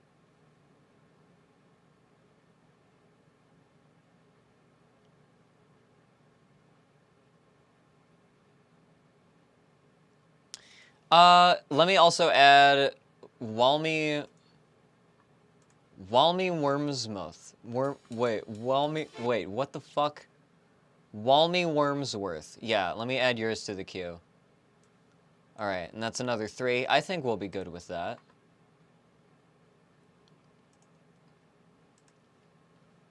Alright. So this one was suggested by Furkan in the chat. That is, what's your name here, Mr. Clocklock? Newground's ass name? Okay. This was suggested by Furkan in the chat. It's the Ottoman theme from... It's the atomic Ottoman theme from Civilization 6. I actually have never played a Civ game. I think I have one. I don't think I've ever downloaded it. Like, somebody gifted it to me forever, and I haven't fucked with it at all. Not a huge fan of RTS-y kind of big diplomacy stuff. I don't know. Never got into it. Feel like I should have been. But no. Did you do that Zelda Ocarina of Time one Snarf suggested? I did, yeah. I think I did it, like, as soon as I saw it. I never played Civ 6 too, but music is great. Yeah. Looking forward to this. So I'm going to listen through once all the way and just giving vibes, and then once through again, starting and stopping and trying to figure things out. Let's do it.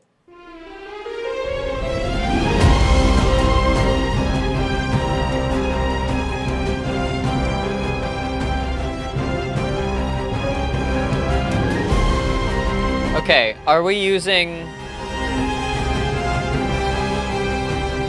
the Byzantine scale? It doesn't sound like it. Maybe?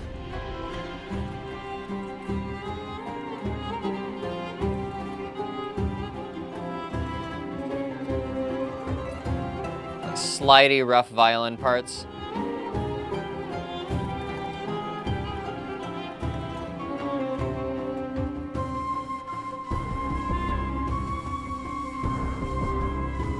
A very breathy flute.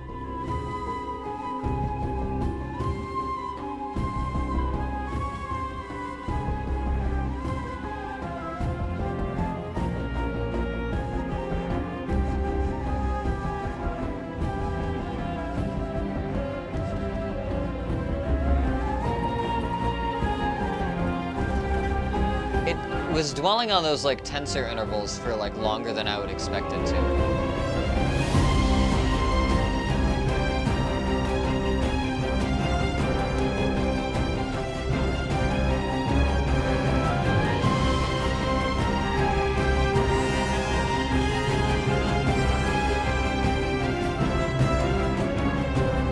Yeah, this is Phrygian or Byzantine. It's one of those. And it's definitely built up with like world music kind of stuff, like Middle East kind of world music, but with big thunderous cinematic percussion under it. I'm just absorbing this. I really like the sound of the scale. I use it not even to sound like I'm evoking this period, but just to do it.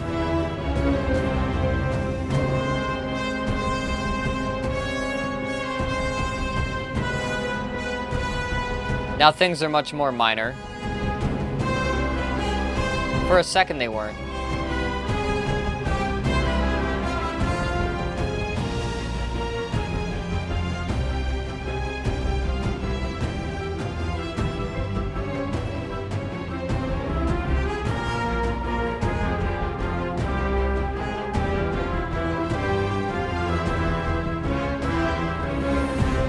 Okay, yeah.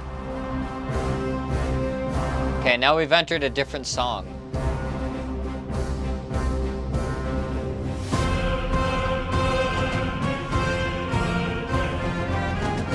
Now we got vocals.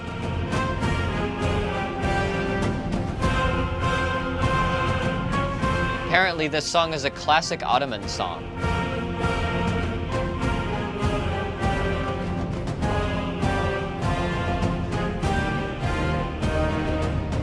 I'm not sure who like carries that tradition still, like Turkey?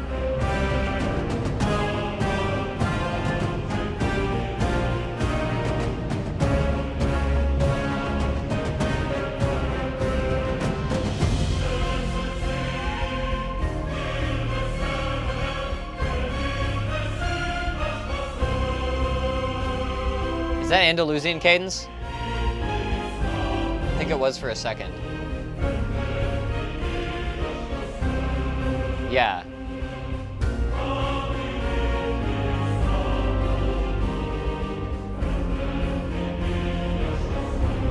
Yeah, okay, I got it.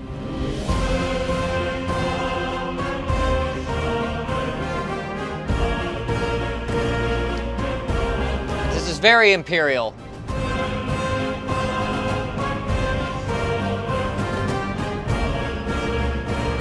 Yeah, this is big cinematic military march kind of music.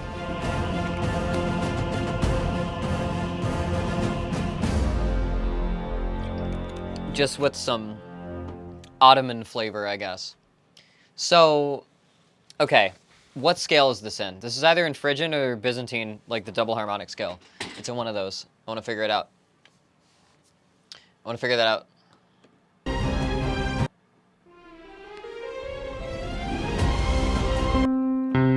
C! I think C major it hits us with.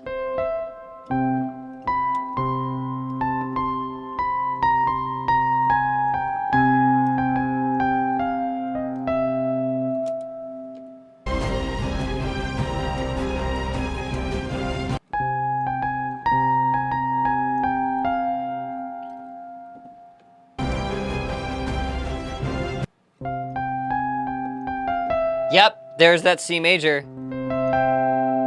So we are in...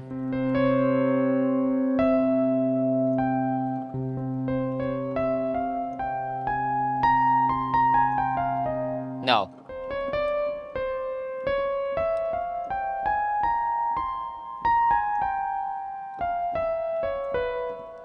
Wow. Double harmonic major.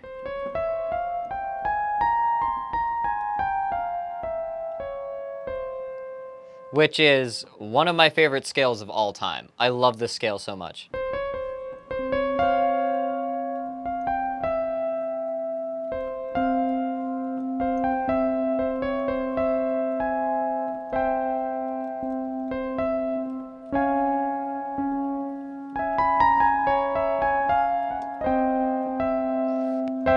So this scale is built around the tritone substitution, which is a thing I talked about a few streams ago. And that's when you, instead of having your 5 chord be up in the 5, you have your 5 chord as a half step up from everything.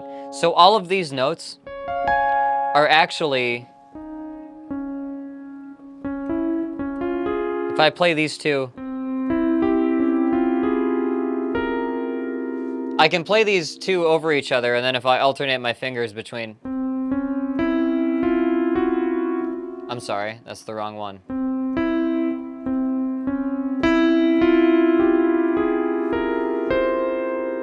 That's the double harmonic minor scale.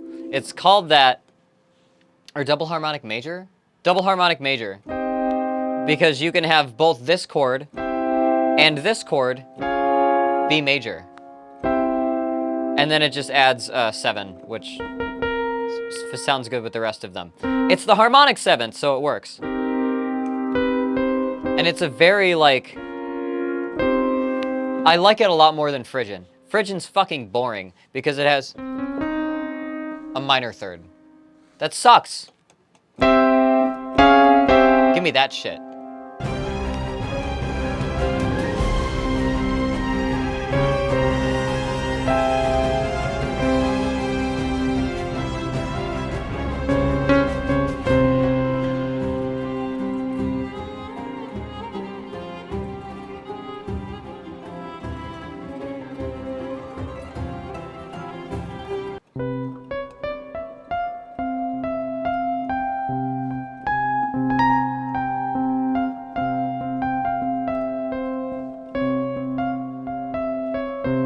Yeah.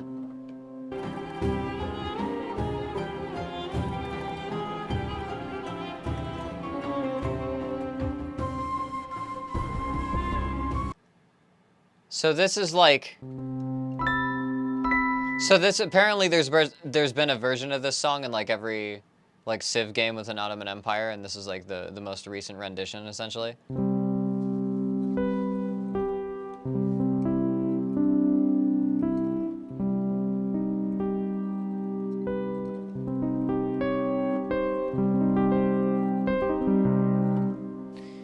But yeah, we're in C double harmonic major.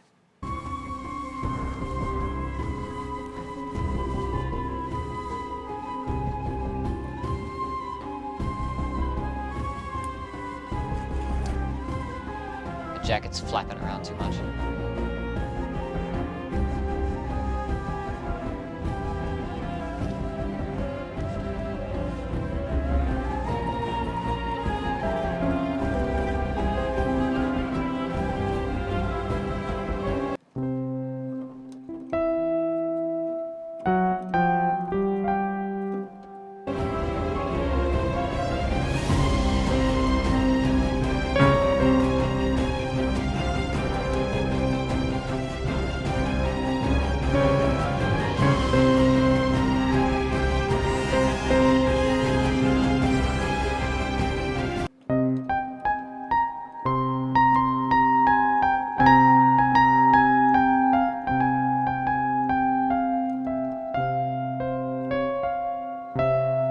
It's so, yeah, the melody is mostly just dancing down the scale, dancing down the double harmonic.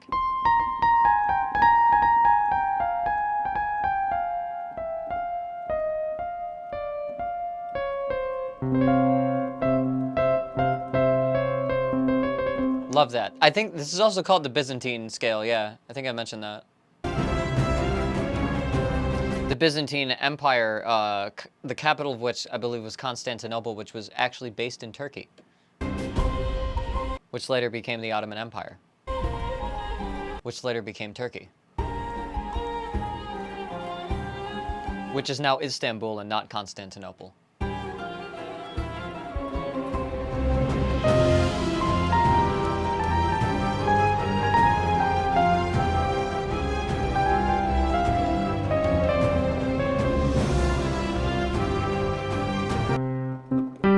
Okay, yeah, and then our chord motion down here is mostly just gonna stick between 1s and 5s, and then the 1s and 5s of its half step up here.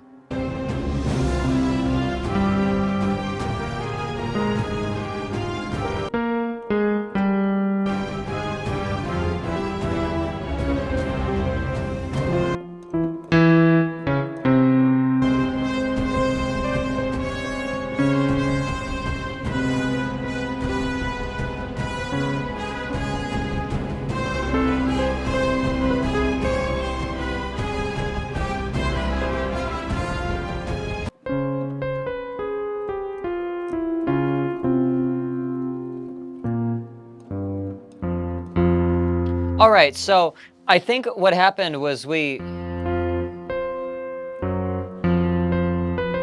think we modulated into F.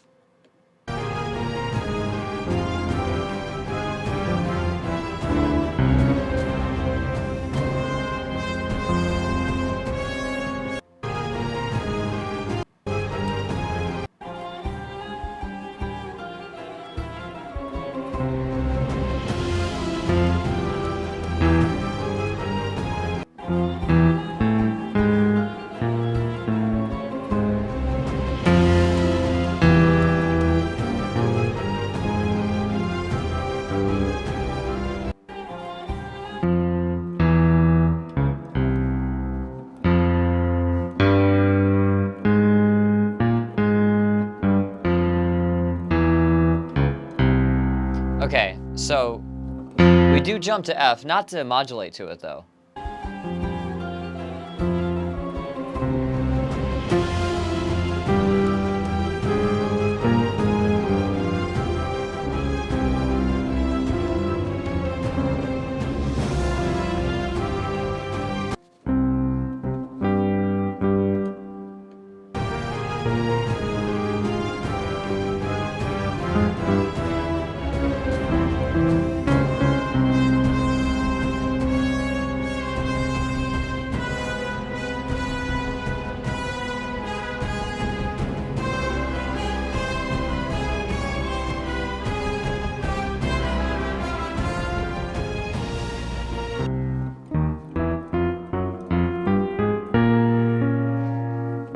Yeah, and then we climb up this thing that is the half step up of the root.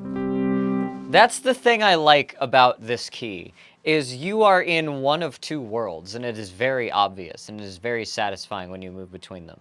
You are in C major world, or 1 major world, and you are in 2 major world, and you're either in one of those. And you know that when you're landing on a chord that is any one of these, you know you're in that zone, right? You know you're in the world of this half step up, or you're in the world of C major, right? And so the double harmonicness of that is that you have two subsets of harmonic intervals that actually don't sound that good when you play them together. Like you get that shit and you get that, you know? So you don't want to be able to actually...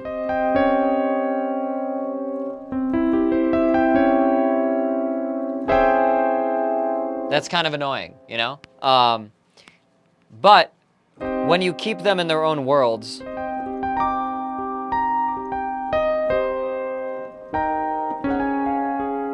wait.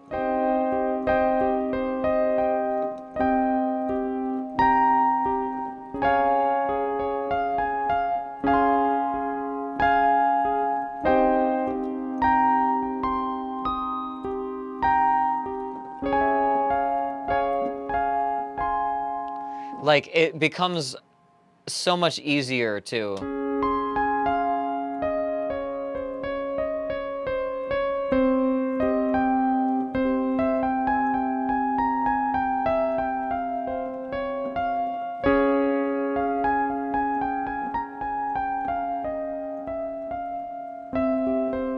You know, and you can land on the chord tones easier because, like, leaping between those two, like, harmonic worlds is so much more satisfying. The same thing kind of happens with the roots of a normal 1 and 2 if you're not doing anything funny. You know, if you have this 7 chord and then you have this 7 chord, like, that is the root of, like, a lot of, like, tension and resolution stuff that happens in, like, C major especially. You can add that to it. You know? And usually, you know, you want to stay in the world.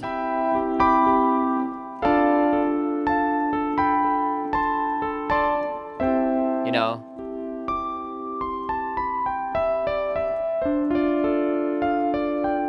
And, you know, you want to land on chord tones that move between those two things.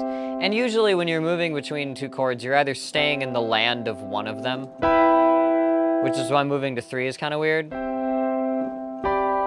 And moving to 1 and 5 sounds really natural. But when you move to one of the chords in the other world, that can't stay there. That has to move somewhere else. Right? Or that needs to go up. And 6, that needs to go to 5, and then, you know, like, things kind of operate in their own worlds musically, and there is like a barrier of tension and resolution. Like, everything separates itself into what can, in context, sound tense or resolved to, either with other notes, like that, or in sequence with them. And, like, that's the primary mode at which all music operates, and it's just so much more it's just so much more boiled down and in your face when you're playing the Byzantine scale.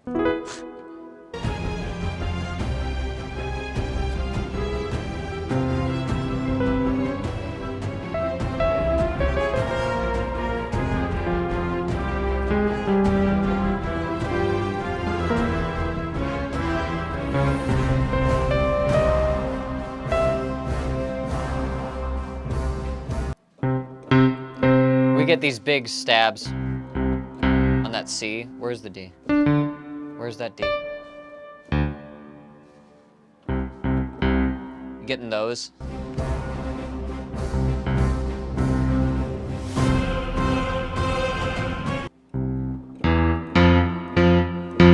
Now we jump up to 4.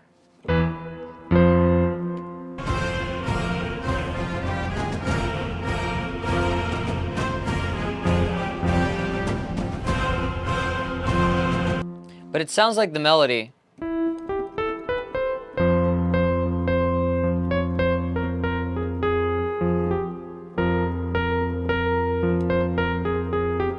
It sounds like it's still in that C double harmonic. C Byzantine.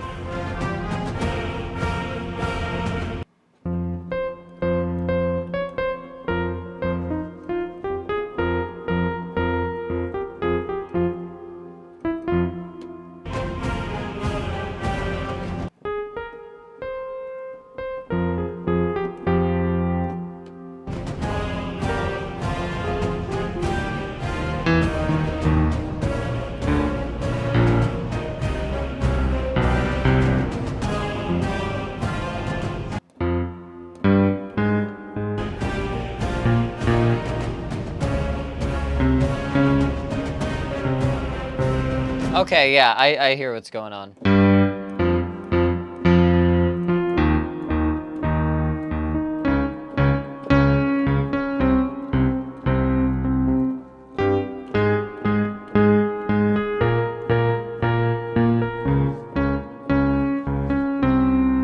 So it's leaping between the worlds, right? It's moving around, establishing which part of the chord is active, and then jumping to here to transition back into that one again. And this is fairly simple. The Byzantine scale, there's only so much you can do with it. You can really only do one thing. But when you do it, you do it. And they're actually incorporating a bit more of an interesting B section, where you go to 4 and you revolve around that and still do the same sort of C phrygian stuff around it.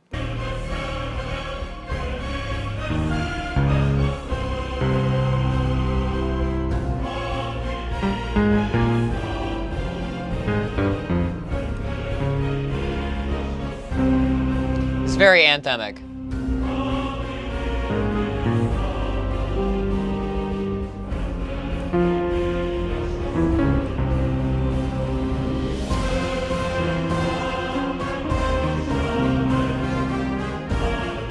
I think that actually had a minor third in it.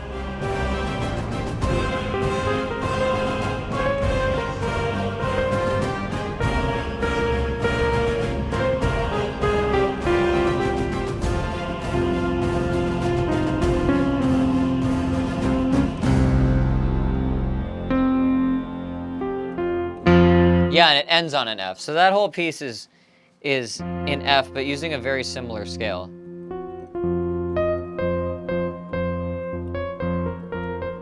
I think it's actually using C phrygian in that, or it's just F minor.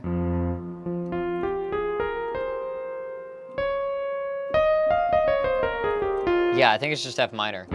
So that switches to F minor from where we were at.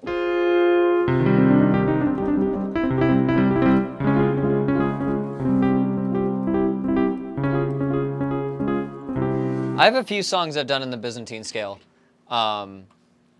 I have one called Byzantium, right? That one's the obvious one. That's very obviously Byzantine scale. But there was one I did where I had this, I have this drum pad, and it's not gonna play sound for me right now. That sucks. I have this drum pad that I could hit and play piano notes, and I one day decided to, because you couldn't change the notes on it, and so it was all these like weird intervals. And so I decided one day to just run it through like a MIDI like tuning thing so it could only stick to notes of a certain Byzantine scale. And I wrote this bass line. Oh wait, do I have the instrumental?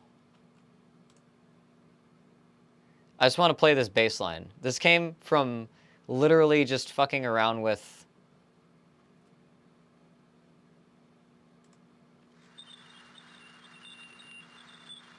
Okay, there's no Adam Neely at the beginning. Wait. That's me hitting these fucking... Hang on. Ugh. It's that keyboard I used to use. It has these drum pads. And it was just me... just doing that. So those are the only notes I could use when writing the bass line. And I just like locked it into being a Byzantine scale. And that shit's fun. Especially when you're doing like percussive stuff. Alright. So, just to illustrate, I love that chord progression. I love this, what this revolves around. This is pretty cool. It's a big cinematic orchestral kind of rendition of a very simple set of chord motions in a pretty cool key. A key that like is not so much about making the chord motion sound super engaging. They do, but it's about having like an interesting melody over them.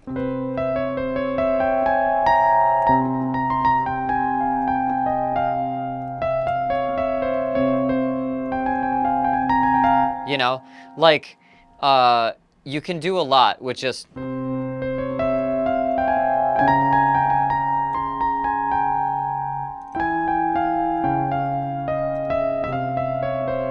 you know, like there's just, it's so interesting. It's such an interesting scale.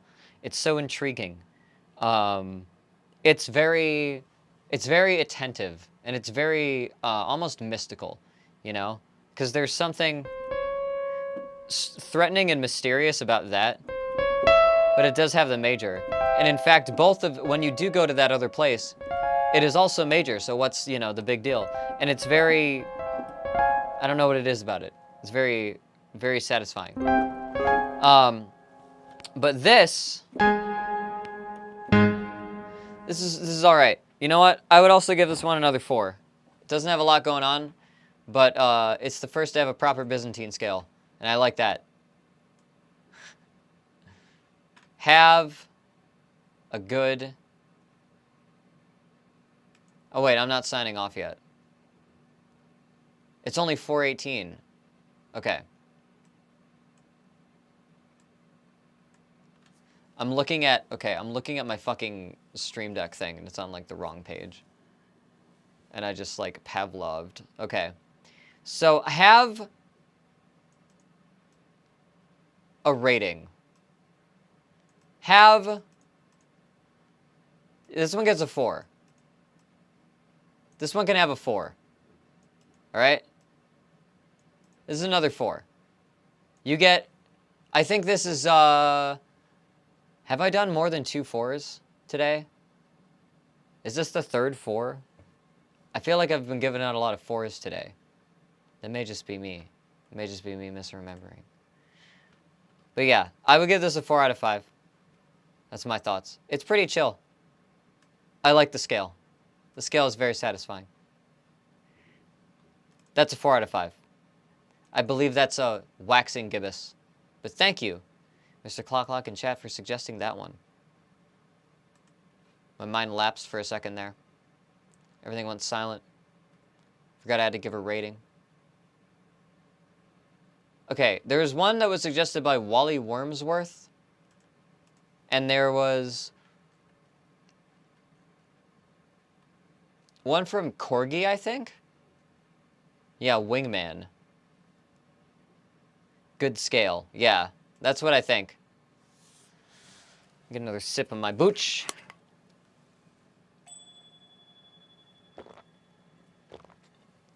I should have made, like, green tea or something.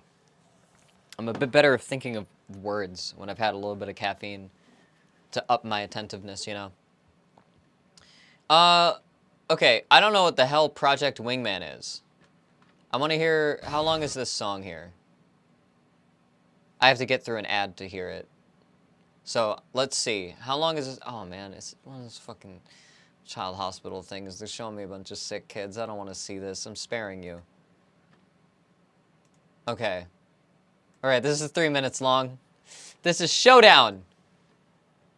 From the Project Wingman soundtrack. This was suggested by Corgi in chat. Corgi always has some pretty off-the-wall suggestions. I've never heard of this game. Let's hear what this is about, and then I will go back and try to figure out what's going on musically. Whoa!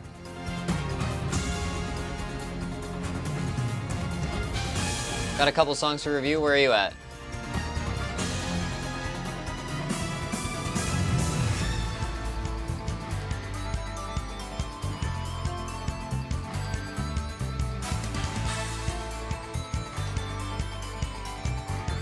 Okay, this has got a groove. Got a couple songs to review. Throw them in the chat. Throw them in the Discord. Stand by for post? Yeah. I'll see how much I can get through today. Hang on, let me restart this totally focused because I was doing something. I want to hear all that again.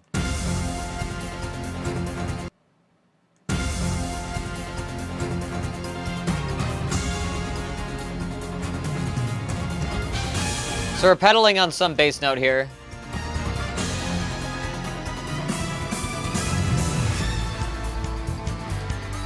Then we modulate up. Got this like cool little digital synth happening. Big brass accent hits. Sounds like some like drawn out guitars doing some chords and stuff.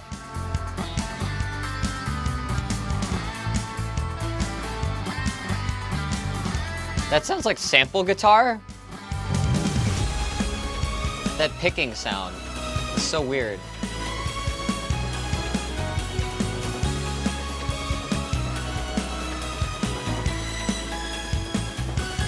I can hear this shaky kind of like filter, like that kind of thing. Could be just like a percussive element. It could also just be like someone doing this on a guitar.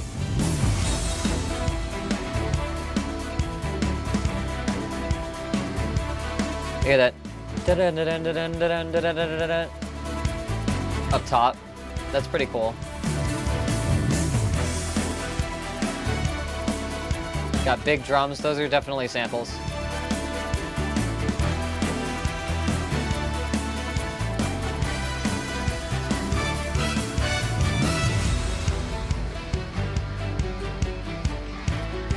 Got these staccato strings. Doubling like, is that an Irish bouzouki? Or a zither of some kind?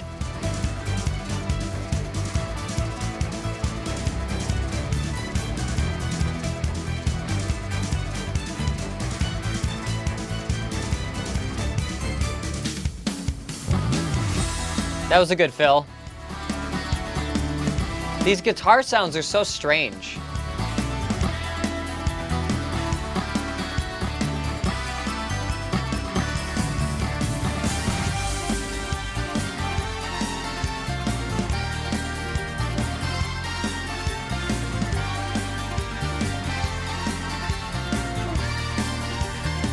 Not sure where. I'll bring it out. It's in the video game suggestion chat and Discord.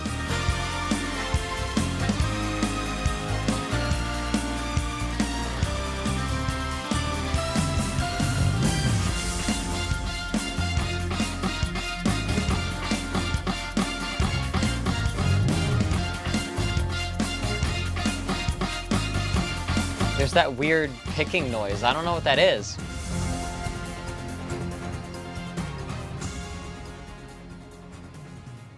Okay, so this is a pretty wild track, just in terms of energy. Very interesting instrumentation here, right?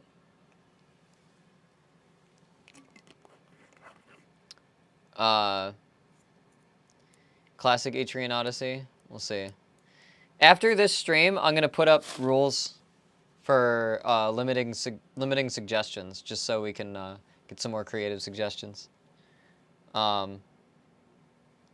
Already there's a rule that I try not to do any one person's suggestion, like multiple of theirs per stream, so more people get a chance.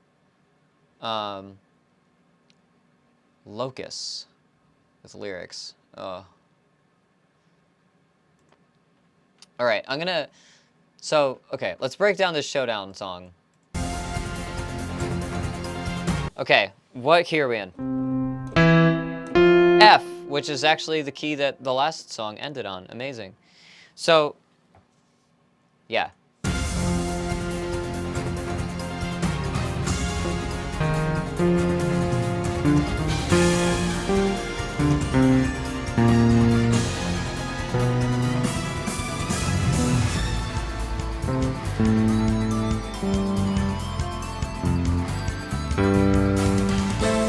Okay, so we're in A minor. And we're doing like a 1-7-6-7-1.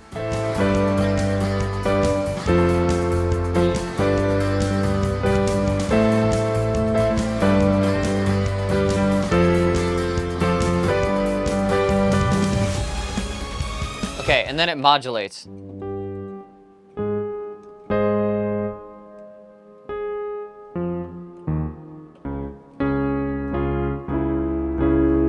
So I think we're up at C sharp now.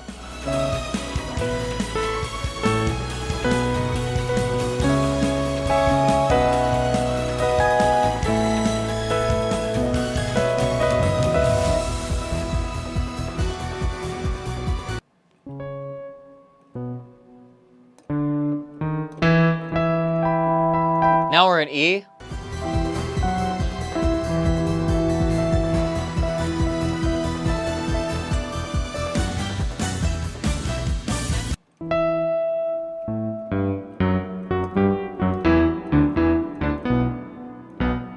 Okay.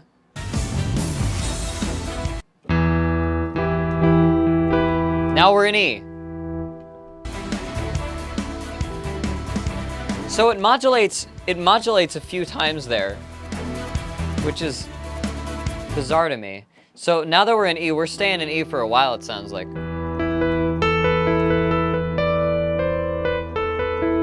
We get some string stuff doing that. You know? We get this guitar doing like a...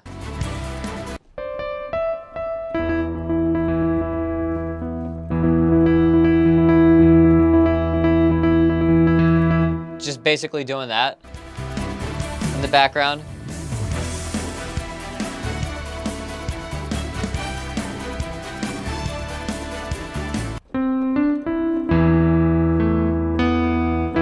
And that is just literally, that's the root.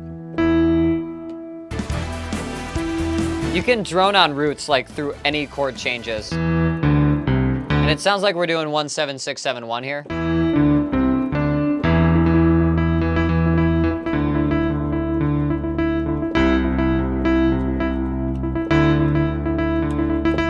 You know, you can just do that.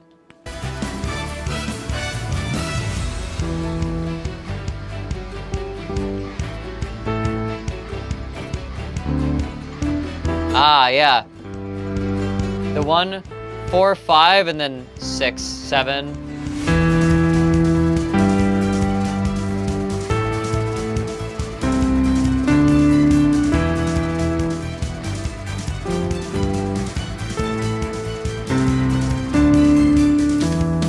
Tasty.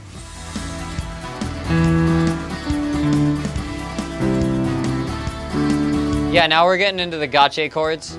And it's just doing that for a while the guitar does its thing.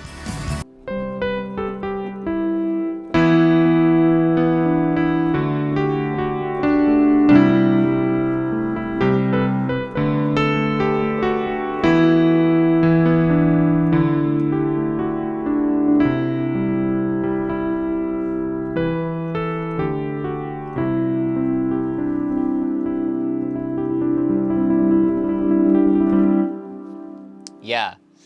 So just some good tasty licks on this, as this does like a 1 7 6 7 1, and it's focusing on that root of E.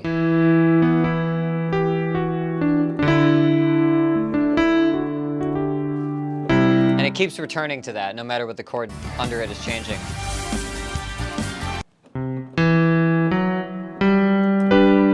And now we're in G minor.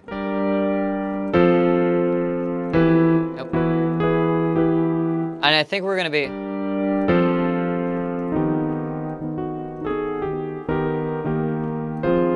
Oh, that's harder.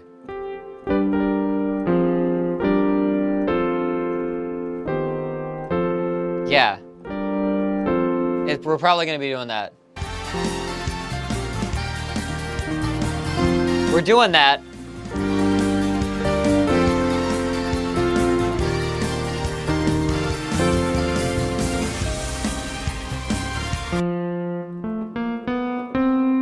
Okay, now we're in C.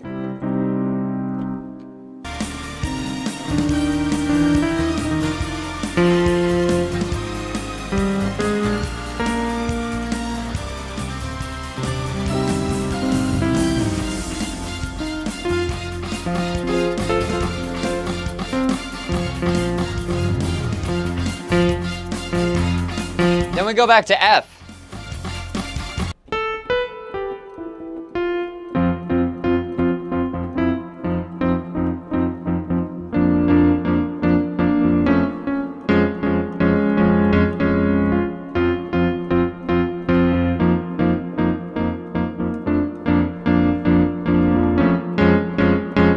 You know, we got that kind of thing going on between those, that upper... We got that, that's basically the play going on between those stabs and the bass there.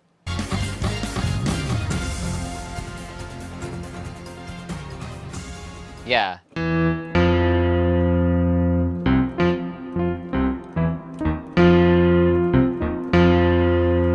And that's basically it. This song just likes to move around that 17671 a lot. It goes to different places and does it for a while.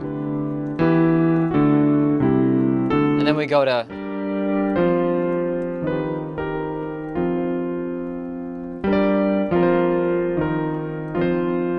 Then we do that for a bit.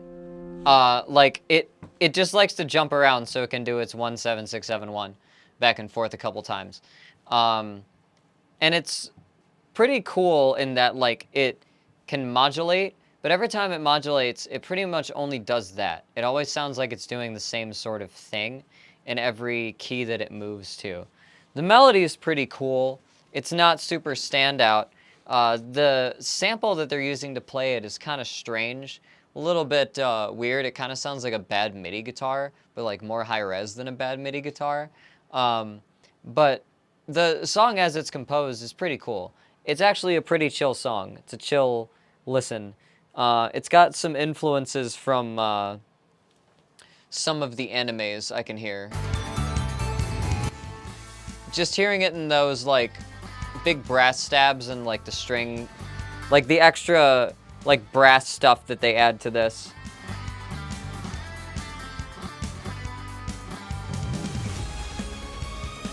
And those disco strings.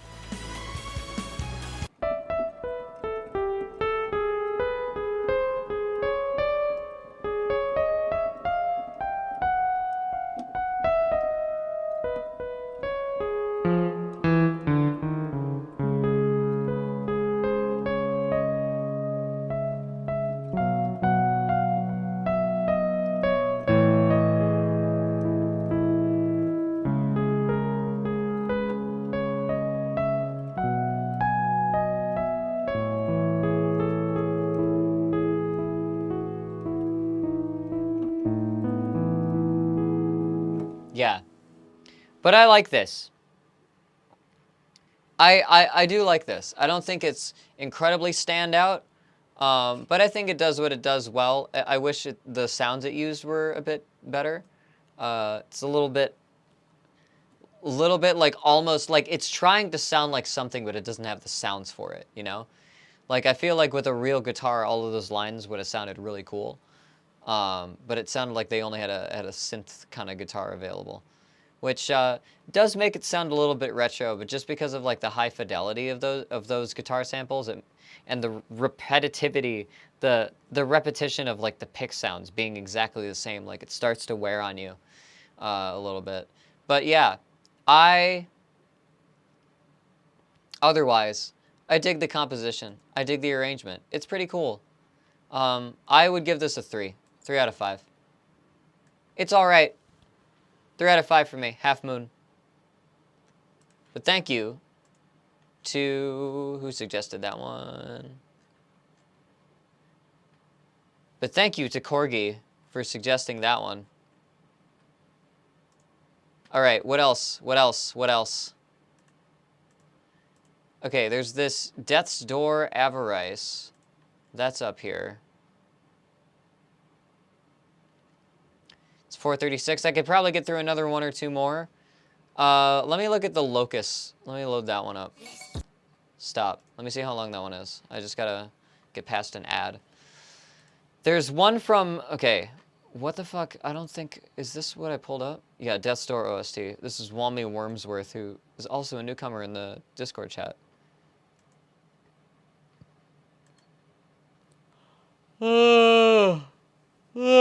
Okay.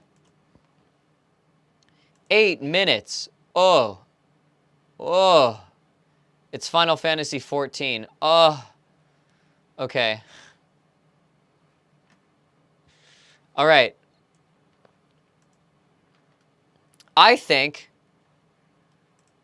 I've never heard of Death's Door. I want to be pleasantly surprised. Wait, it's 8 minutes? It probably loops. It probably loops. No, wait, there's sections. There's like chapter markers.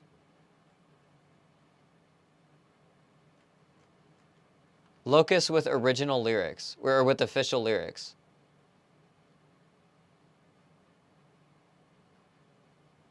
Yeah, it's like 8 minutes.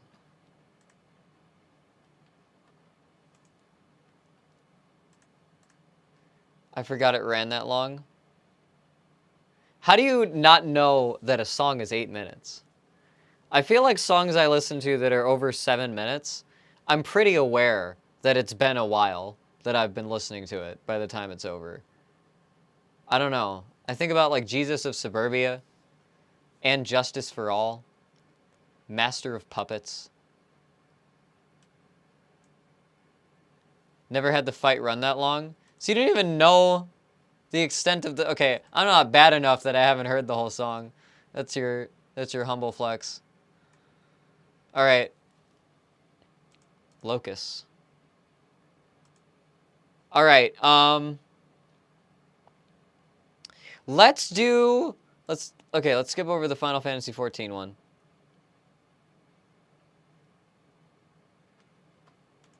Not skip over it, but I'm adding it to the queue. It's skipping over the 2 Homestuck ones. I'm gonna do Death's Door, Avarice, because that was suggested earlier by someone who's new. I want to make sure I get that one in, and then I'll do the Final Fantasy XIV one. Can't promise I can say much about it, because we'll be running out of time. But let's see how this goes. This is Avarice from Death's Door OST, suggested by Wally Wormsworth in the chat. We're going to listen through to this whole thing. I've never heard of this game. No idea what the themes or the style is. It's almost 3 minutes long, so I'm going to listen through the whole thing, give vibes first, and then go back through and try to break it down and give my music theory impressions. Let's go.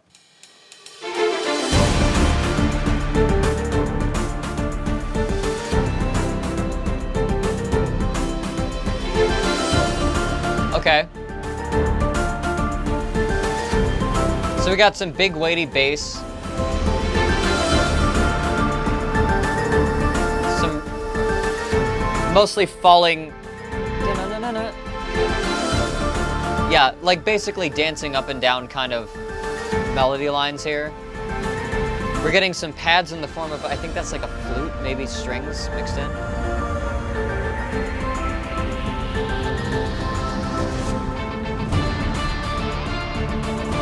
Now we got some guitar.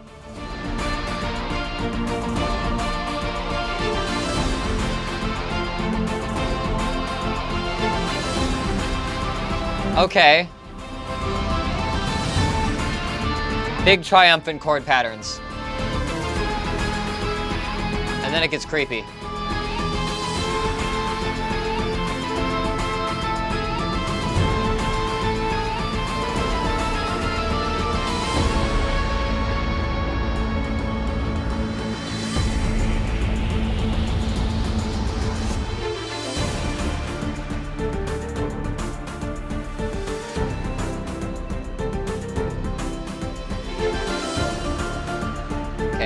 Yeah, so we got like a glockenspiel and like staccato string thing doing that one upper melody. It's a very long, like, loud woodwind sound happening. There. It goes away.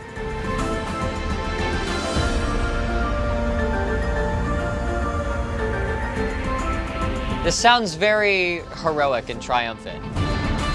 This is very adventurous. Very grandeur. We got big choir swells too with that guitar going.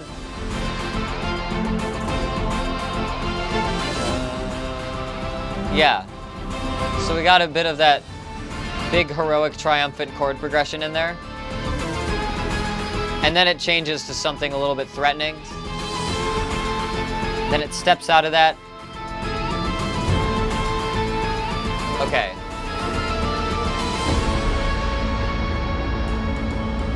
Takes us away from Rude.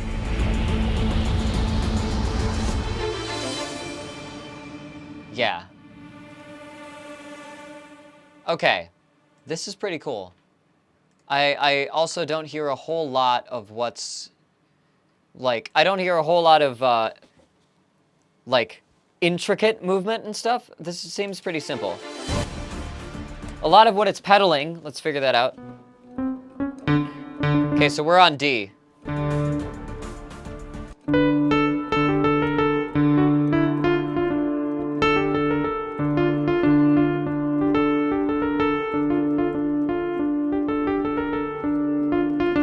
it's doing that, right? So we're in D minor.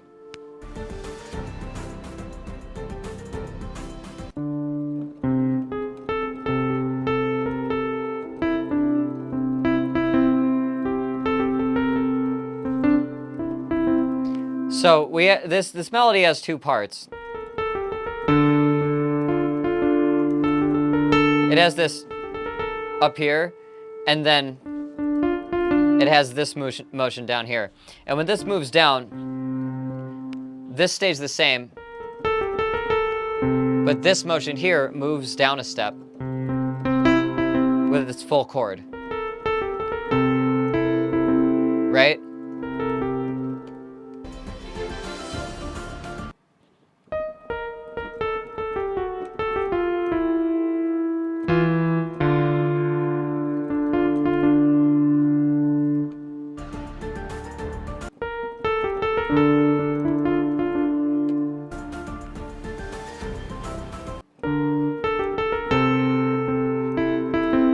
Yeah, so we're just kind of rocking between 1 and 7 right now.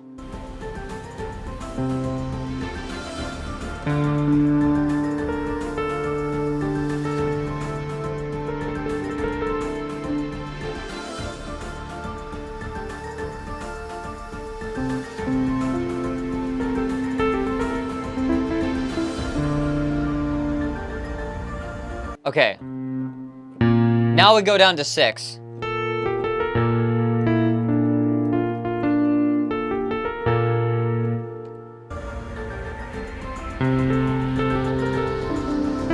Then up to 7, and then back to 1.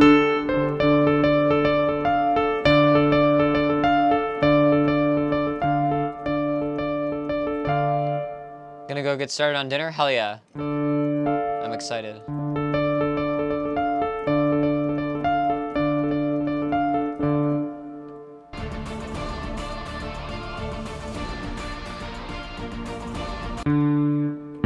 Okay, so now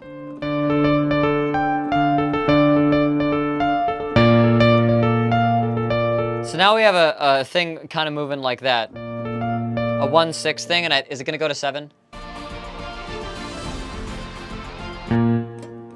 Ah. It does the holiday progression.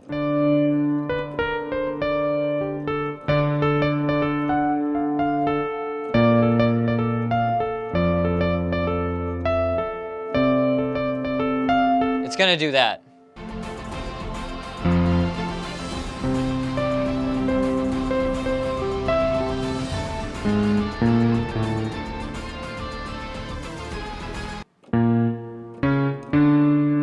Okay, and then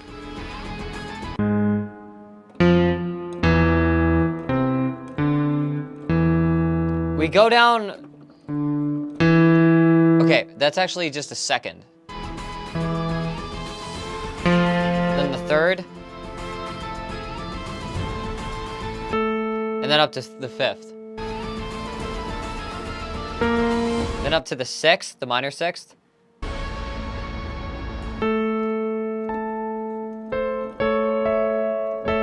And now we're in A.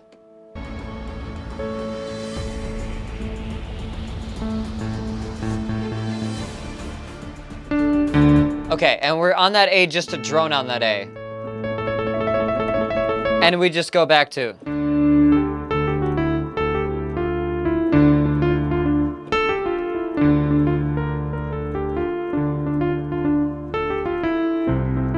And it's gonna do that.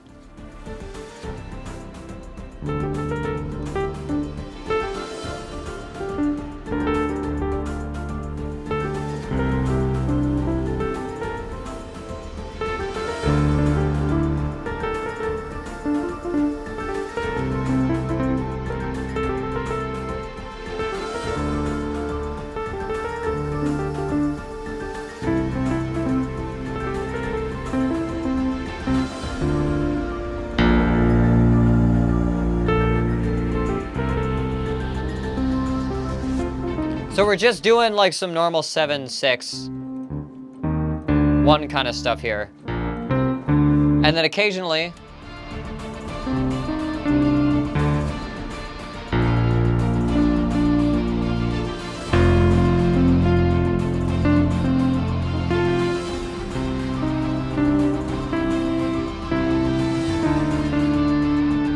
yeah.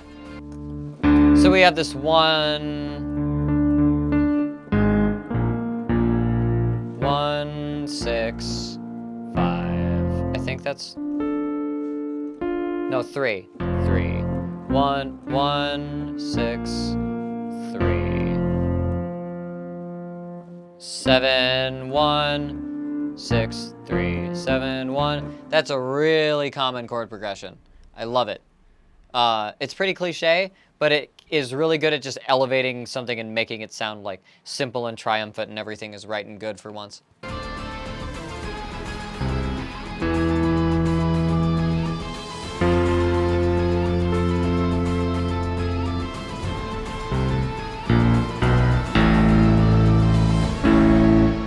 I do like that when it creeps up here.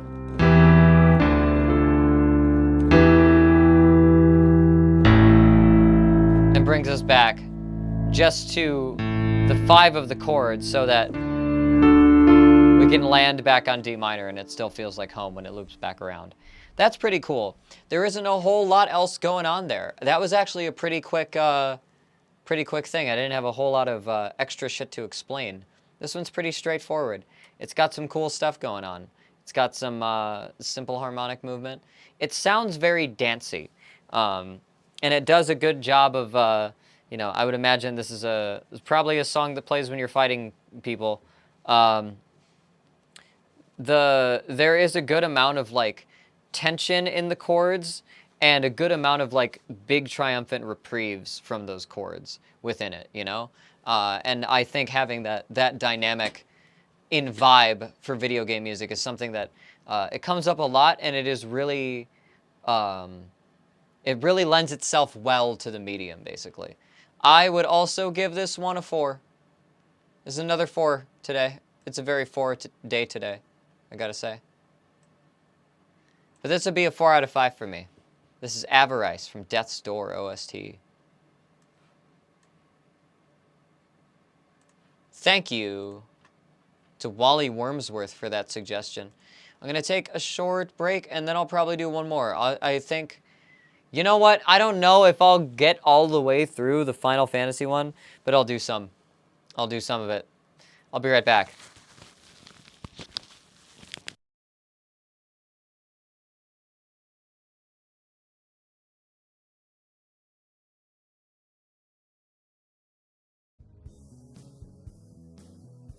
Where's my music? There it is.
Are these the backing tracks to C'est La Vie?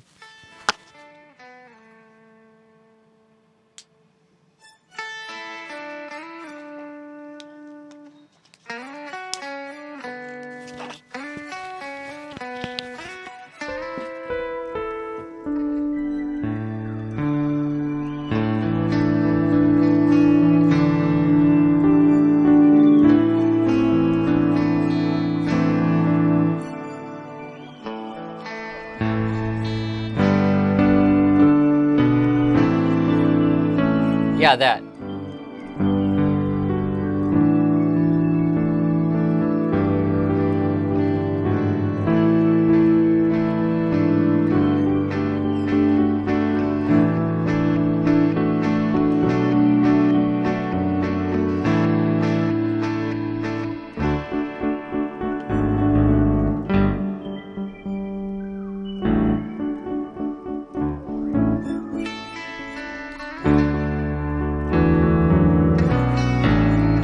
Yeah.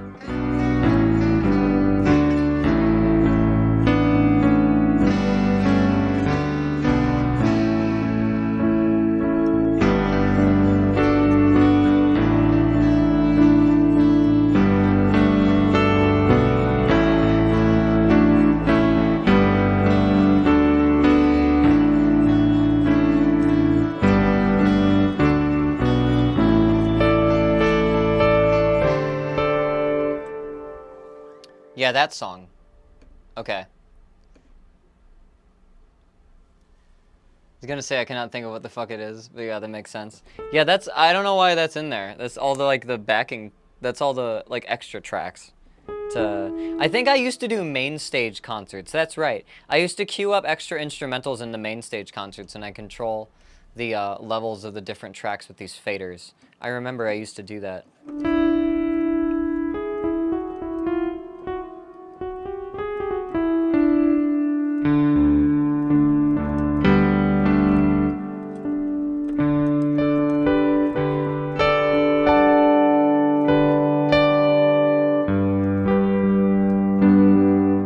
How does that song go?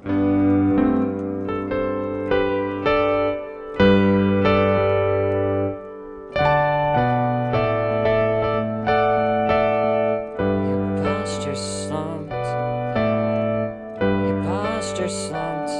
Your joints hurt. You ache. You can't feel your pulse or even tell if you're awake. So close your blinds and stay inside. So you know you're scared. Say la vie, and who cares? Life is life, and what's fair is fair.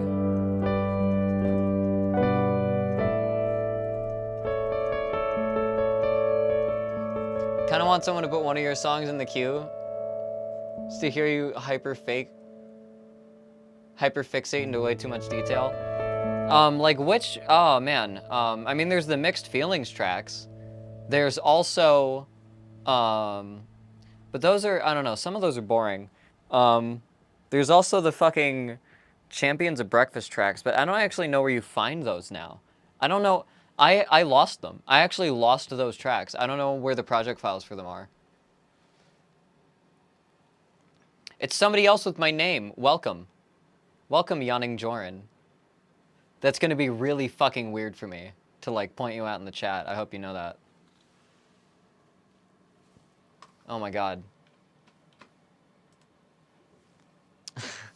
Welcome.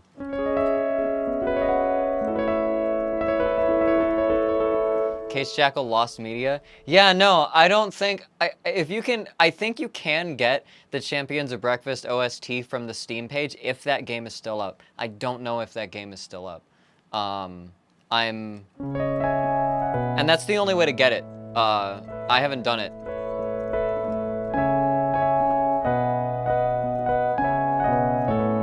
You know?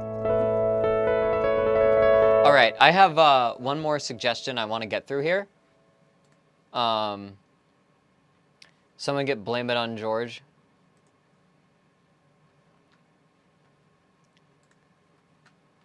Fucking one of my aunts always used to call me Jorge. Like that name.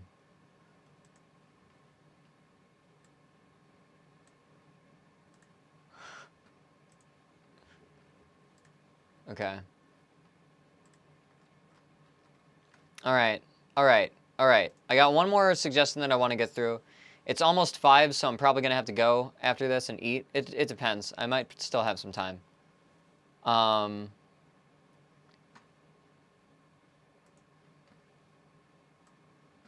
But yeah. Let's at least take a crack at this 8-minute Final Fantasy XIV track here. This was suggested.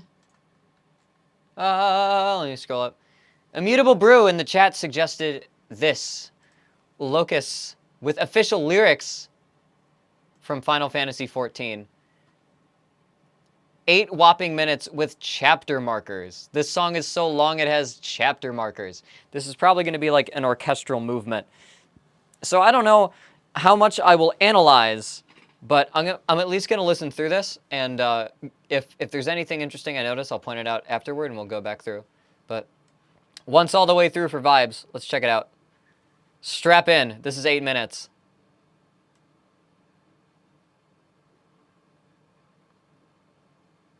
It's probably not going to be like orchestral.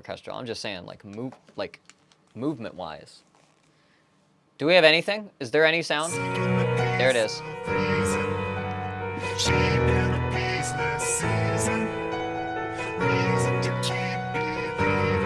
I don't like that route change. The thing over it was cool. Okay, this makes more sense.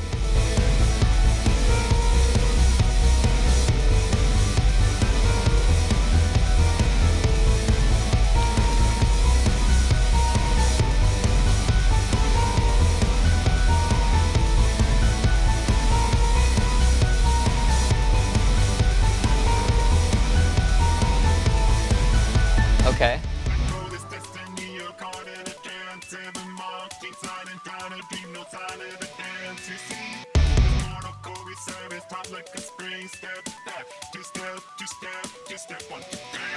Okay, so we got like robotized, like pitch-locked vocals going on here.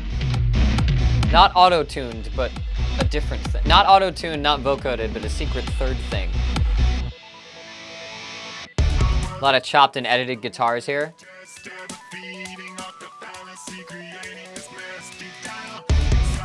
Da-da.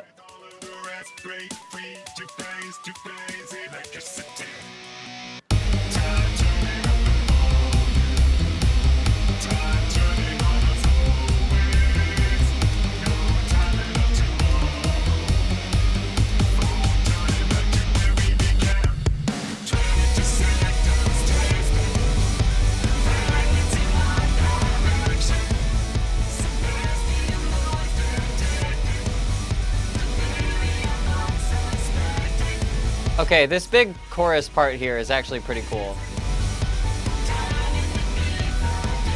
With that piano thing over it.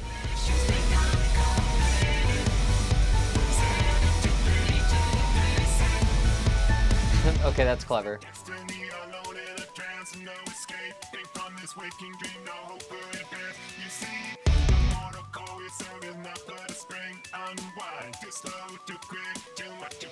I like that little like blippy, like sine wavy kind of arpeggiating synth going on there.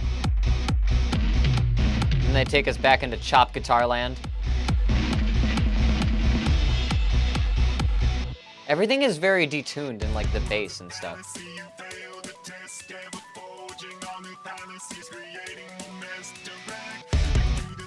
Yeah, you hear that how like out of tune like those stabs are?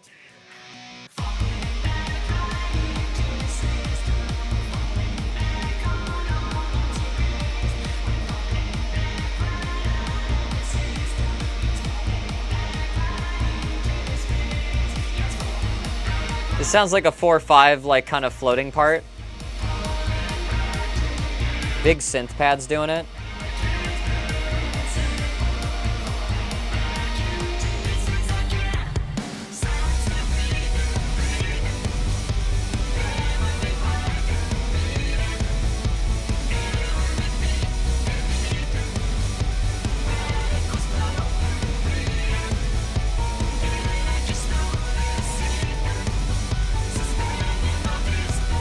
I do like the lyrics in the chorus.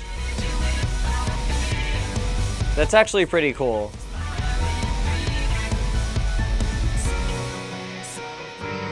Like just the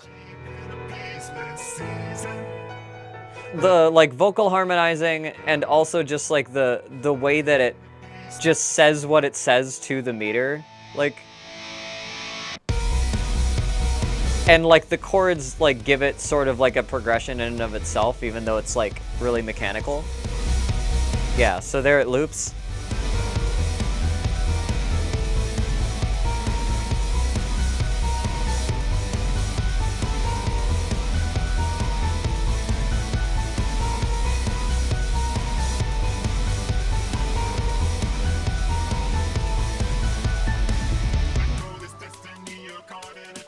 Yeah.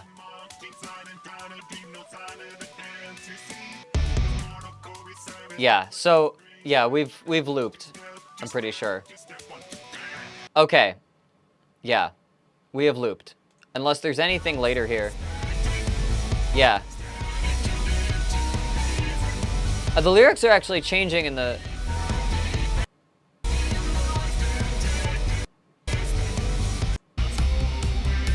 Okay, yeah, no, that chorus is the same. Let me hear that one more time.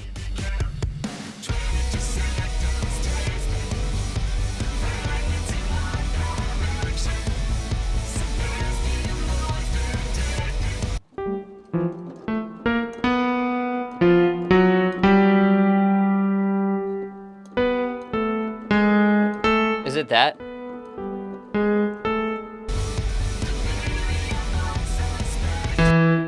Ah.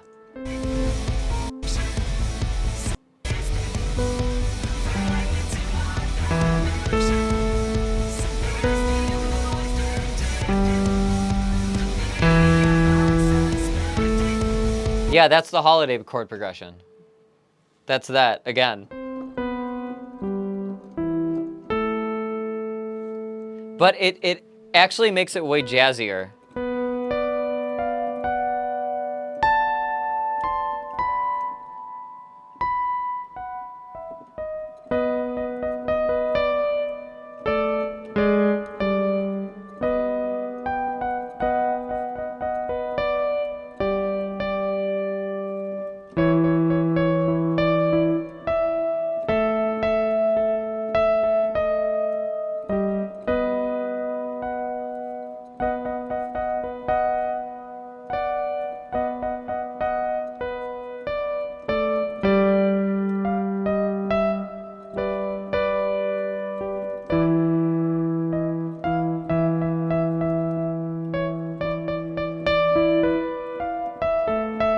Yeah, it's so, okay.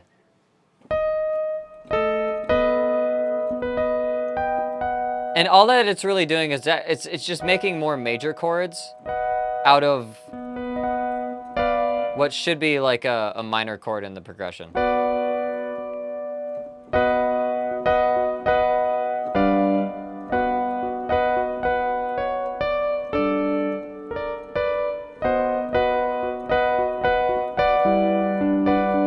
Okay, you can actually...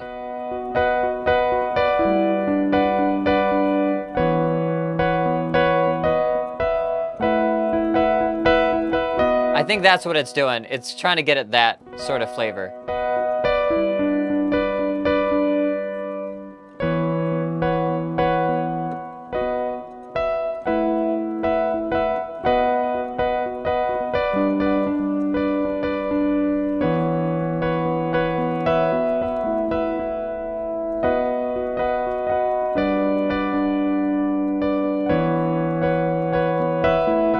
Yeah, that's cool. I can hear what it's going for now.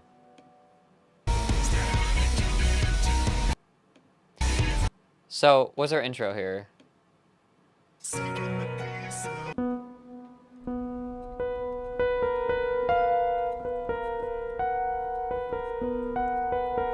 So it sounds like we're in B.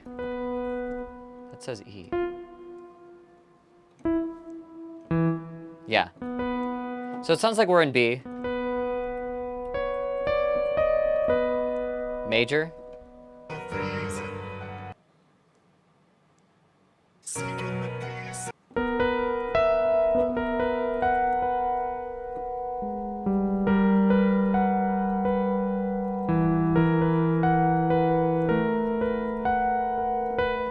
Okay.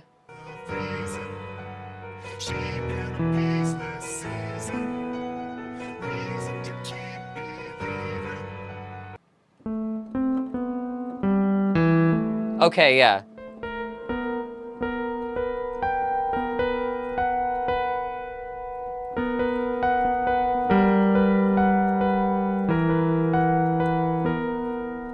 Wow, okay.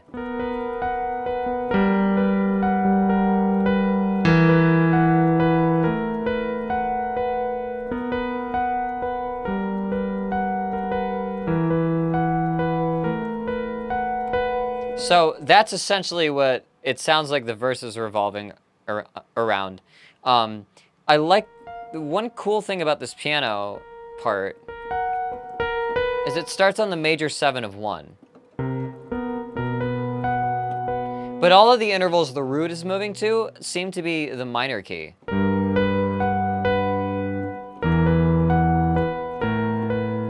So this lower note here, which if you play this in like a major key, like that all sounds really good, but when you have it over a minor key,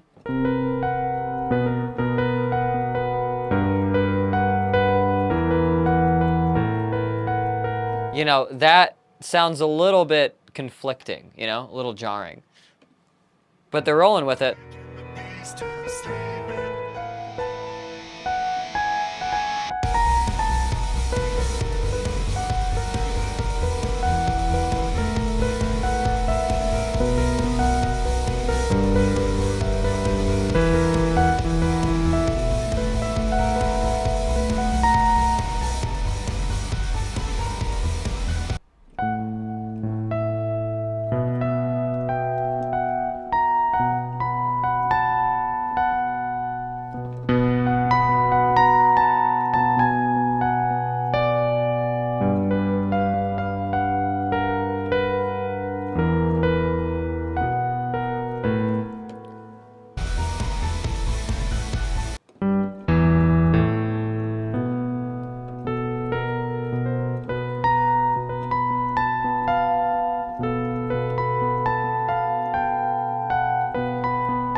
Yeah.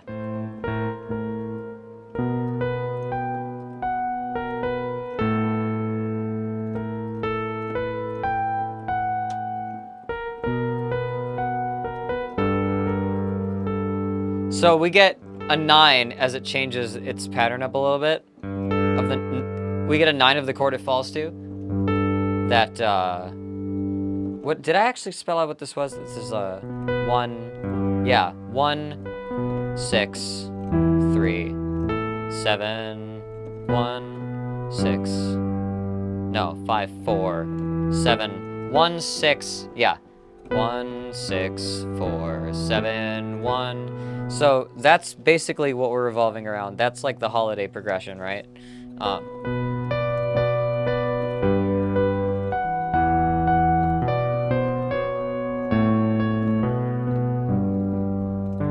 Technically, that would be going to D instead of going to when it goes to E. So it's slightly related to that. It's not exactly the same. Or is it?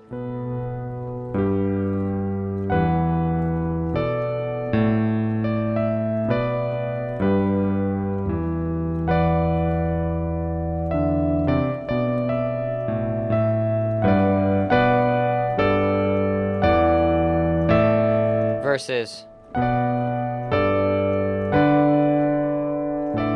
Okay, yeah, those two are different chord progressions. Related, I think the one that uses E here is actually a bit more serious, if I can say that, you know?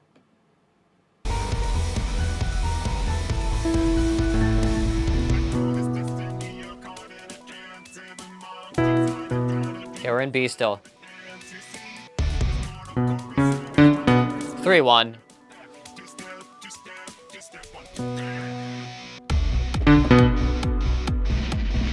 And a minor 3 too.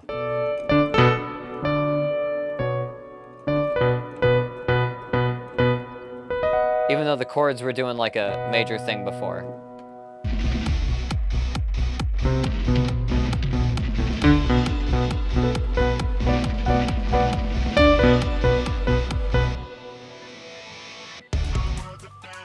Yeah, and we're just doing those stabs.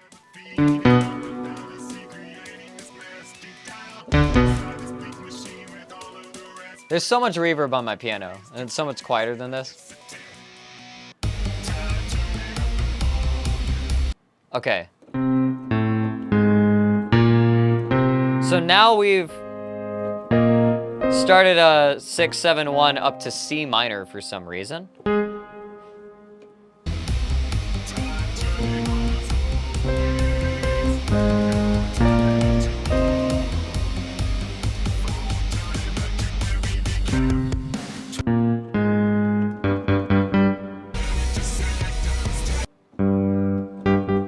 And then it jumps back up to B for...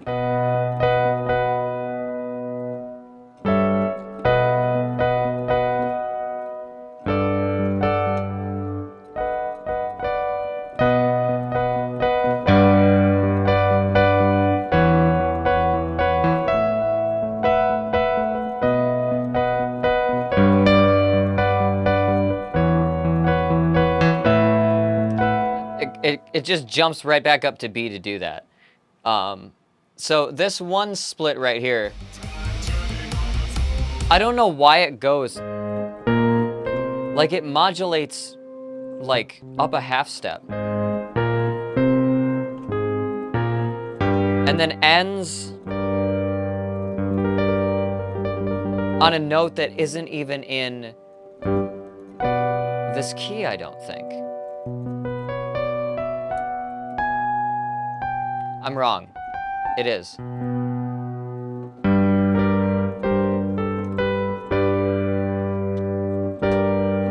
So, but we end on this, and like after modulating up a half step.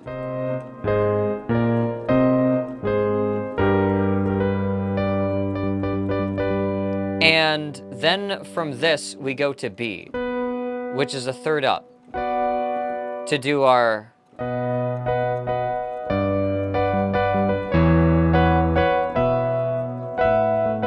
chord progression, and that's just a really weird jump to me. I don't know why it jumped a half step up just to do a 6-7-1 and then jump back down. That's interesting.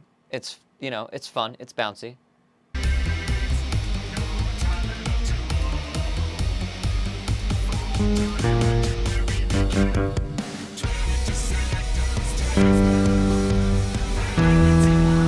Yeah.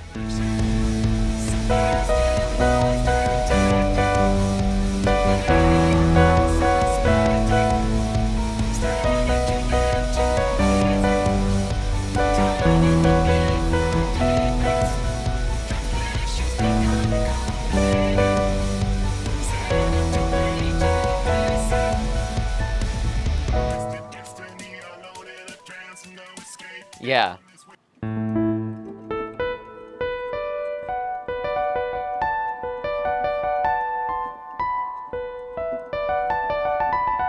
And it sounds like that.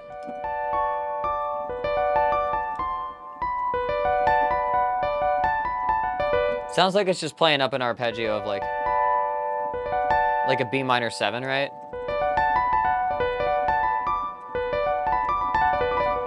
You know, it's just doing some of that stuff.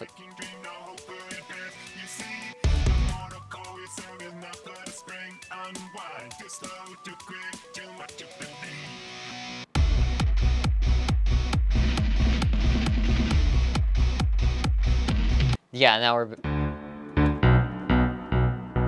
back in this B thing. So yeah, almost all of this is in B, actually. Almost all of this is in B minor or major-ish.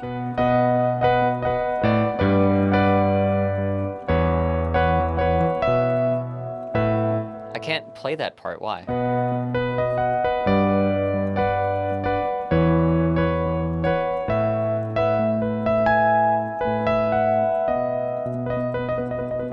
But, yeah. Yeah. This is actually pretty okay. I don't like the sounds of the instruments. That's one thing that gets me. The vocals too also sound like very strangely like down mixed. I get that they, they have those robotic filters on them, but there's stuff that you can do to preserve the, like the sounds coming through them, and it doesn't sound that satisfying.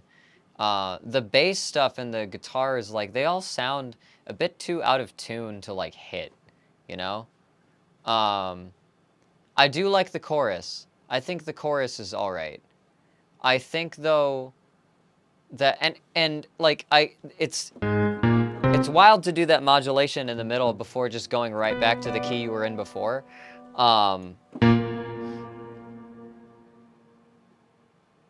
Silence. So then, yeah, it's kind of weird for it to modulate basically to C minor and then back, like for like 4 bars or something, and then do that a couple times, like as throughout the loop, throughout the cycle. But I think in general it holds up as a solid song. I could hear listening to this. Probably not for 8 minutes, probably for the 3.5-ish, 4-ish minutes that it actually is. But yeah. There's actually related pieces like Metal, Mobius, and Rise, which definitely sound more coherent musically. This sounds coherent musically. This sounds like it knows what it's going for. The one weird thing that I noticed right off the bat was having that over that chord progression seemed really interesting to me. And it seemed kind of off, kind of bizarre to me. But I think when everything kicks in, I think that, as like an element in like a dance song that serves its purpose pretty well for what they're trying to get across. I think this is pretty coherent musically. There's that one little part where it switches over that I don't get. But everything else, like the chord motions that it's doing and the way that it's expressing them, and the things that it jumps between, it all sort of makes sense. It all flows into each other, except there wasn't really any reason to modulate in the pre-chorus, but whatever. I would give this, I'm torn between 3 and 4. But I've given so many 4s today, I think I have to give this one a 3 in comparison. I do like it. It's got some cool stuff going on.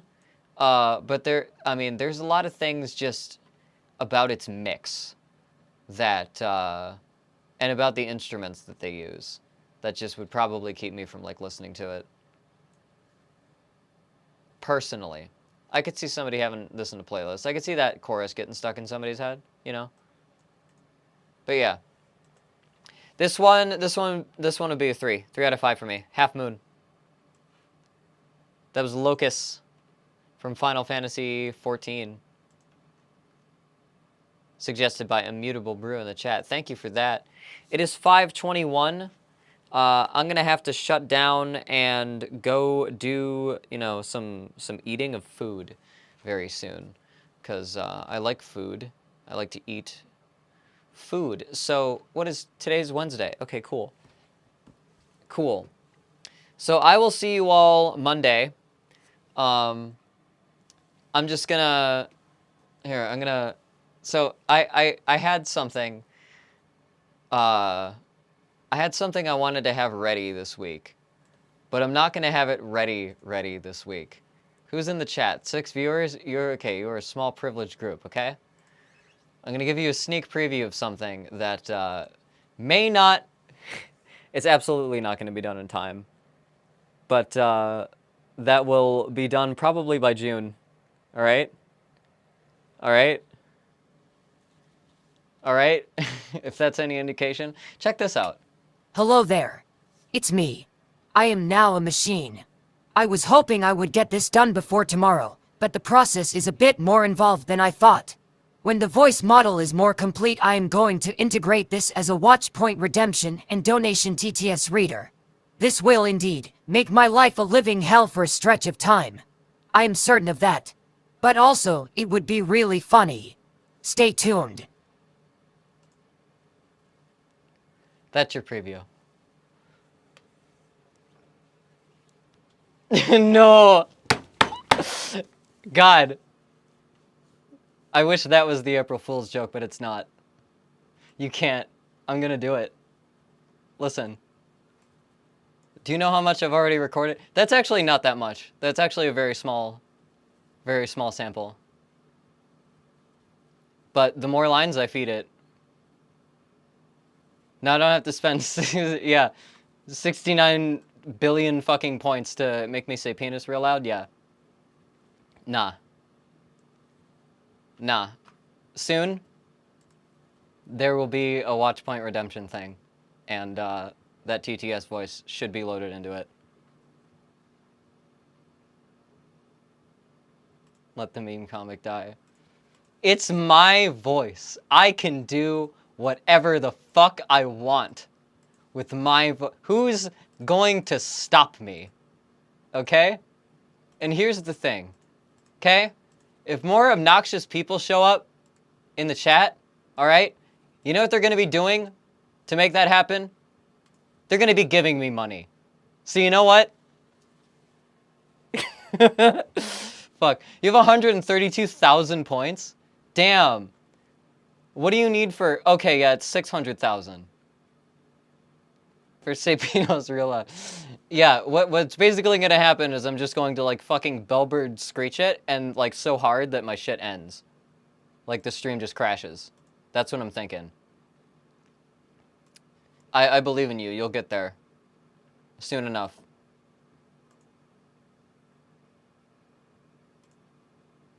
I assumed it was the funny troll voice, but I wasn't sure. It's very early. It's not incredibly recognizable yet. It doesn't have the full dynamic range, right?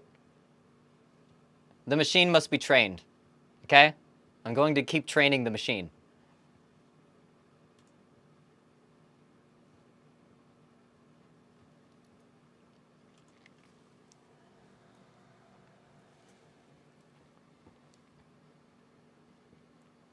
Also, if I introduce some, like, original fiction shit later, I can just rename the voice.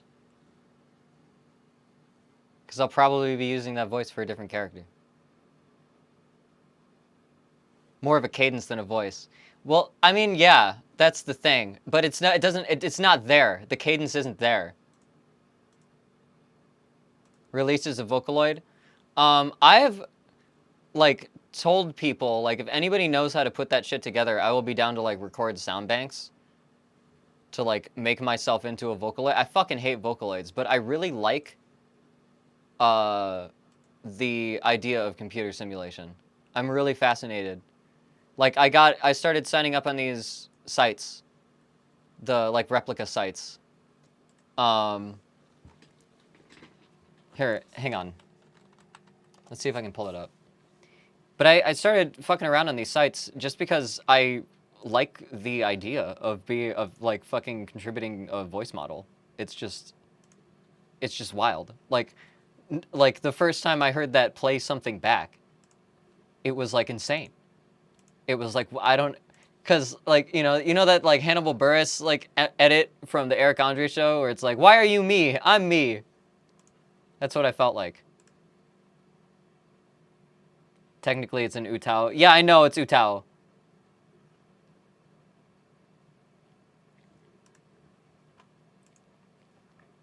I've said Utao so many times.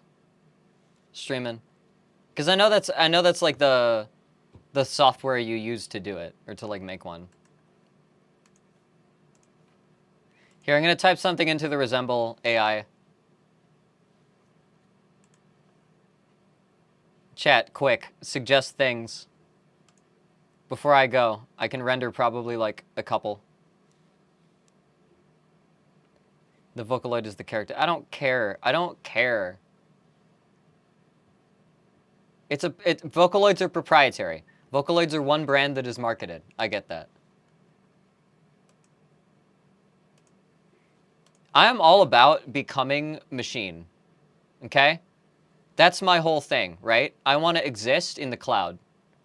I want to have an impact in the cloud. That's my entire life's goal, okay? Everything is revolved around that. Okay? So this is part of it. This is part of my legacy, right? I got one of those DNA test things and they let you download your raw genome data? I did. I downloaded it and I put it on a flash drive and I lost that flash drive. Okay? I am open source. Everything about me should be as open source as possible. That is my goal. What copy pasta? Hang on. Oh, man. Fuck. Oh, I know. I know. Oh, shit. What is it? How does it start? I got it.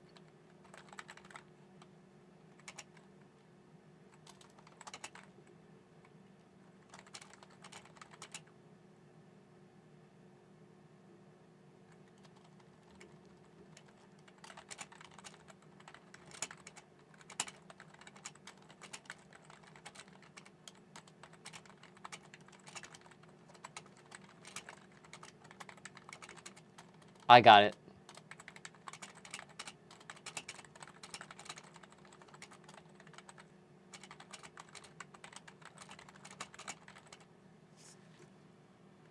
I got it. I 100% know.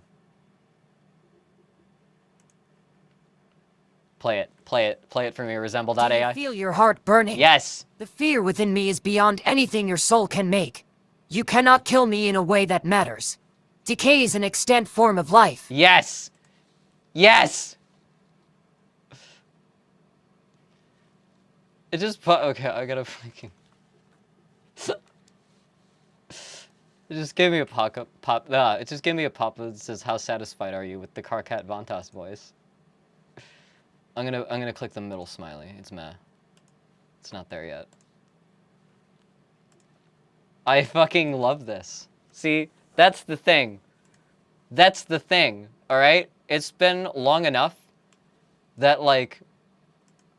Never, ever, ever, ever. If anybody shows up and asks me to do that voice, would I ever do it or acknowledge it? However, if people sit around long enough to get a couple thousand points, or they pay me money, they can get the fucking gratification, all right, of hearing the funny voice, and I don't have to do it. I am outsourcing my labor to the machines, okay? That's my goal. Okay, Navy SEAL copy pasta, hang on. I'm not gonna type the whole thing, hang on.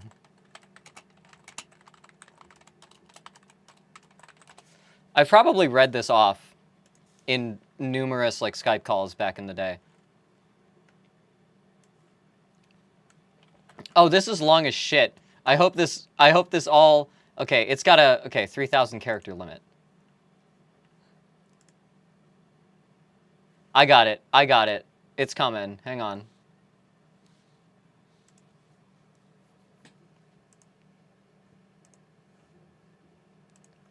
It's processing. This is gonna take a bit. This is longer than anything I've ever typed into the box. It's gonna mispronounce so much shit. It's gonna say your ip instead What of... the fuck did you just fucking say about me, God. you little bitch? I'll have you know I graduated top of my class in the Navy SEALs, and I've been involved in numerous secret raids on Al-Qaeda. Al-Qaeda! 300 confirmed kills. I am trained in guerrilla warfare, and I'm the top sniper in the entire U.S. Armed Forces. You are nothing to me but just another target. I will wipe you the fuck out with precision the likes of which has never been seen before on this earth. Mark my fucking word. It does not have the dynamic range Shit to yet. me over the internet. It's so early. again, fucker. It's like trying to As apply we speak, default I'm cadence. contacting my secret network of spies across the USA, and your IP is being traced right now, so you better prepare for the storm, maggot. The Maggot. storm that wipes out the pathetic little thing you call your life. You're fucking dead, kid. Fucking... Anywhere, anytime, and I can kill you in over 700 ways, and that's just with my bare hands. Not only am I extensively trained in unarmed combat, but I have access to the entire arsenal of the United States Marine Corps, and I will use it to its full extent to wipe your miserable ass off the face of the continent, you little shit. If only you could have known what unholy retribution your little clever comment was about to bring down upon you, maybe you would have held Clever your fucking what? tongue. But you couldn't, you didn't, and now you're You paying didn't. the price. You got him, idiot. I will shit fury. You got all over him. you. Got him, idiot. Drown in it. Oh my god. You're fucking dead, kiddo. Holy shit, that was a ride.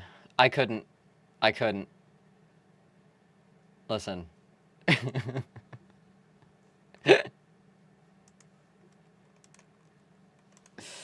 Yeah. So, this needs more input data.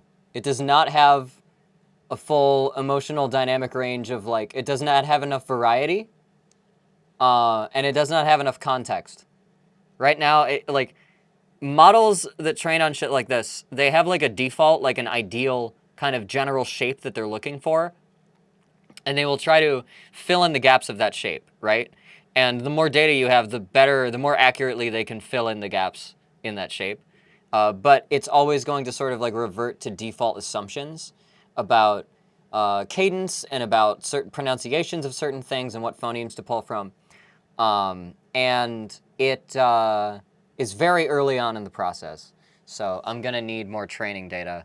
I want to do more voices in the future. In the future. The issue is the having things work with TTS voices and stuff. Like, there's only certain platforms that you can do that on, and it's been a fucking wild ride trying to figure out all that, and it's taken me way too long. I thought it was going to be a little bit simpler than it is, but like to have things work on Twitch, you have to have 3 or 4 things like working with each other. There was one site where, like, the only way to get it to work is, like, you have to write your own API that works with your shit, and, like, I don't know anybody. I don't know anybody who's good with code, and I don't trust myself with all that shit. It'd be funny, though. But, yeah, I found one way to do it where I wouldn't have to do much of the... I would have to do some of the back-end work to actually do the voice model. But their plugins and their integrations and stuff would automatically... Like, I wouldn't have to write any code to be able to, like, put it up as, like, a donut voice or a watch point voice. So, that's where I'm at with that. That's your preview. Not streaming tomorrow.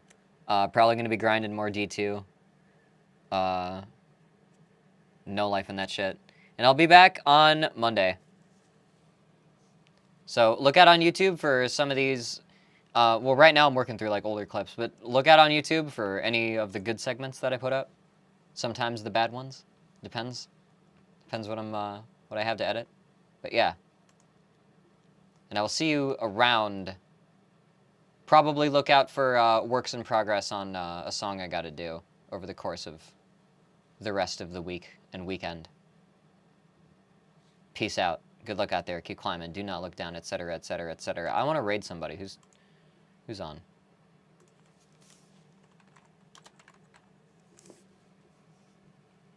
Who the fuck is on? I want to see.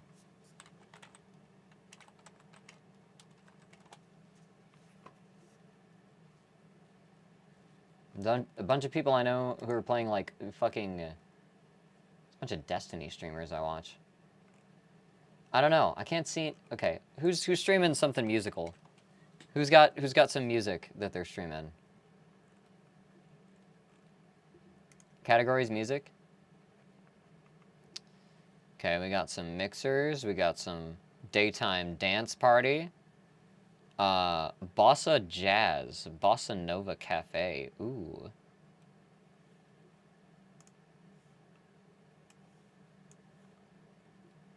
Folk and loops. Tunes and chill.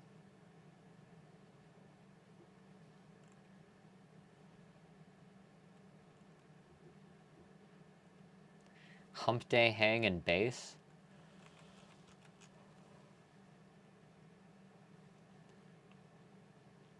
You know what? Let's listen to some Bossa Nova jazz guitar. Let's do that. I'm gonna raid this Bossa Nova Cafe. Fuck it. Give him the one more emote. If you got it. If you don't, then Raid messages one more. There's only like 3 people here. Fuck it. Just say hi. Just say hi. We're raiding. Go listen to some soothing bossa nova music.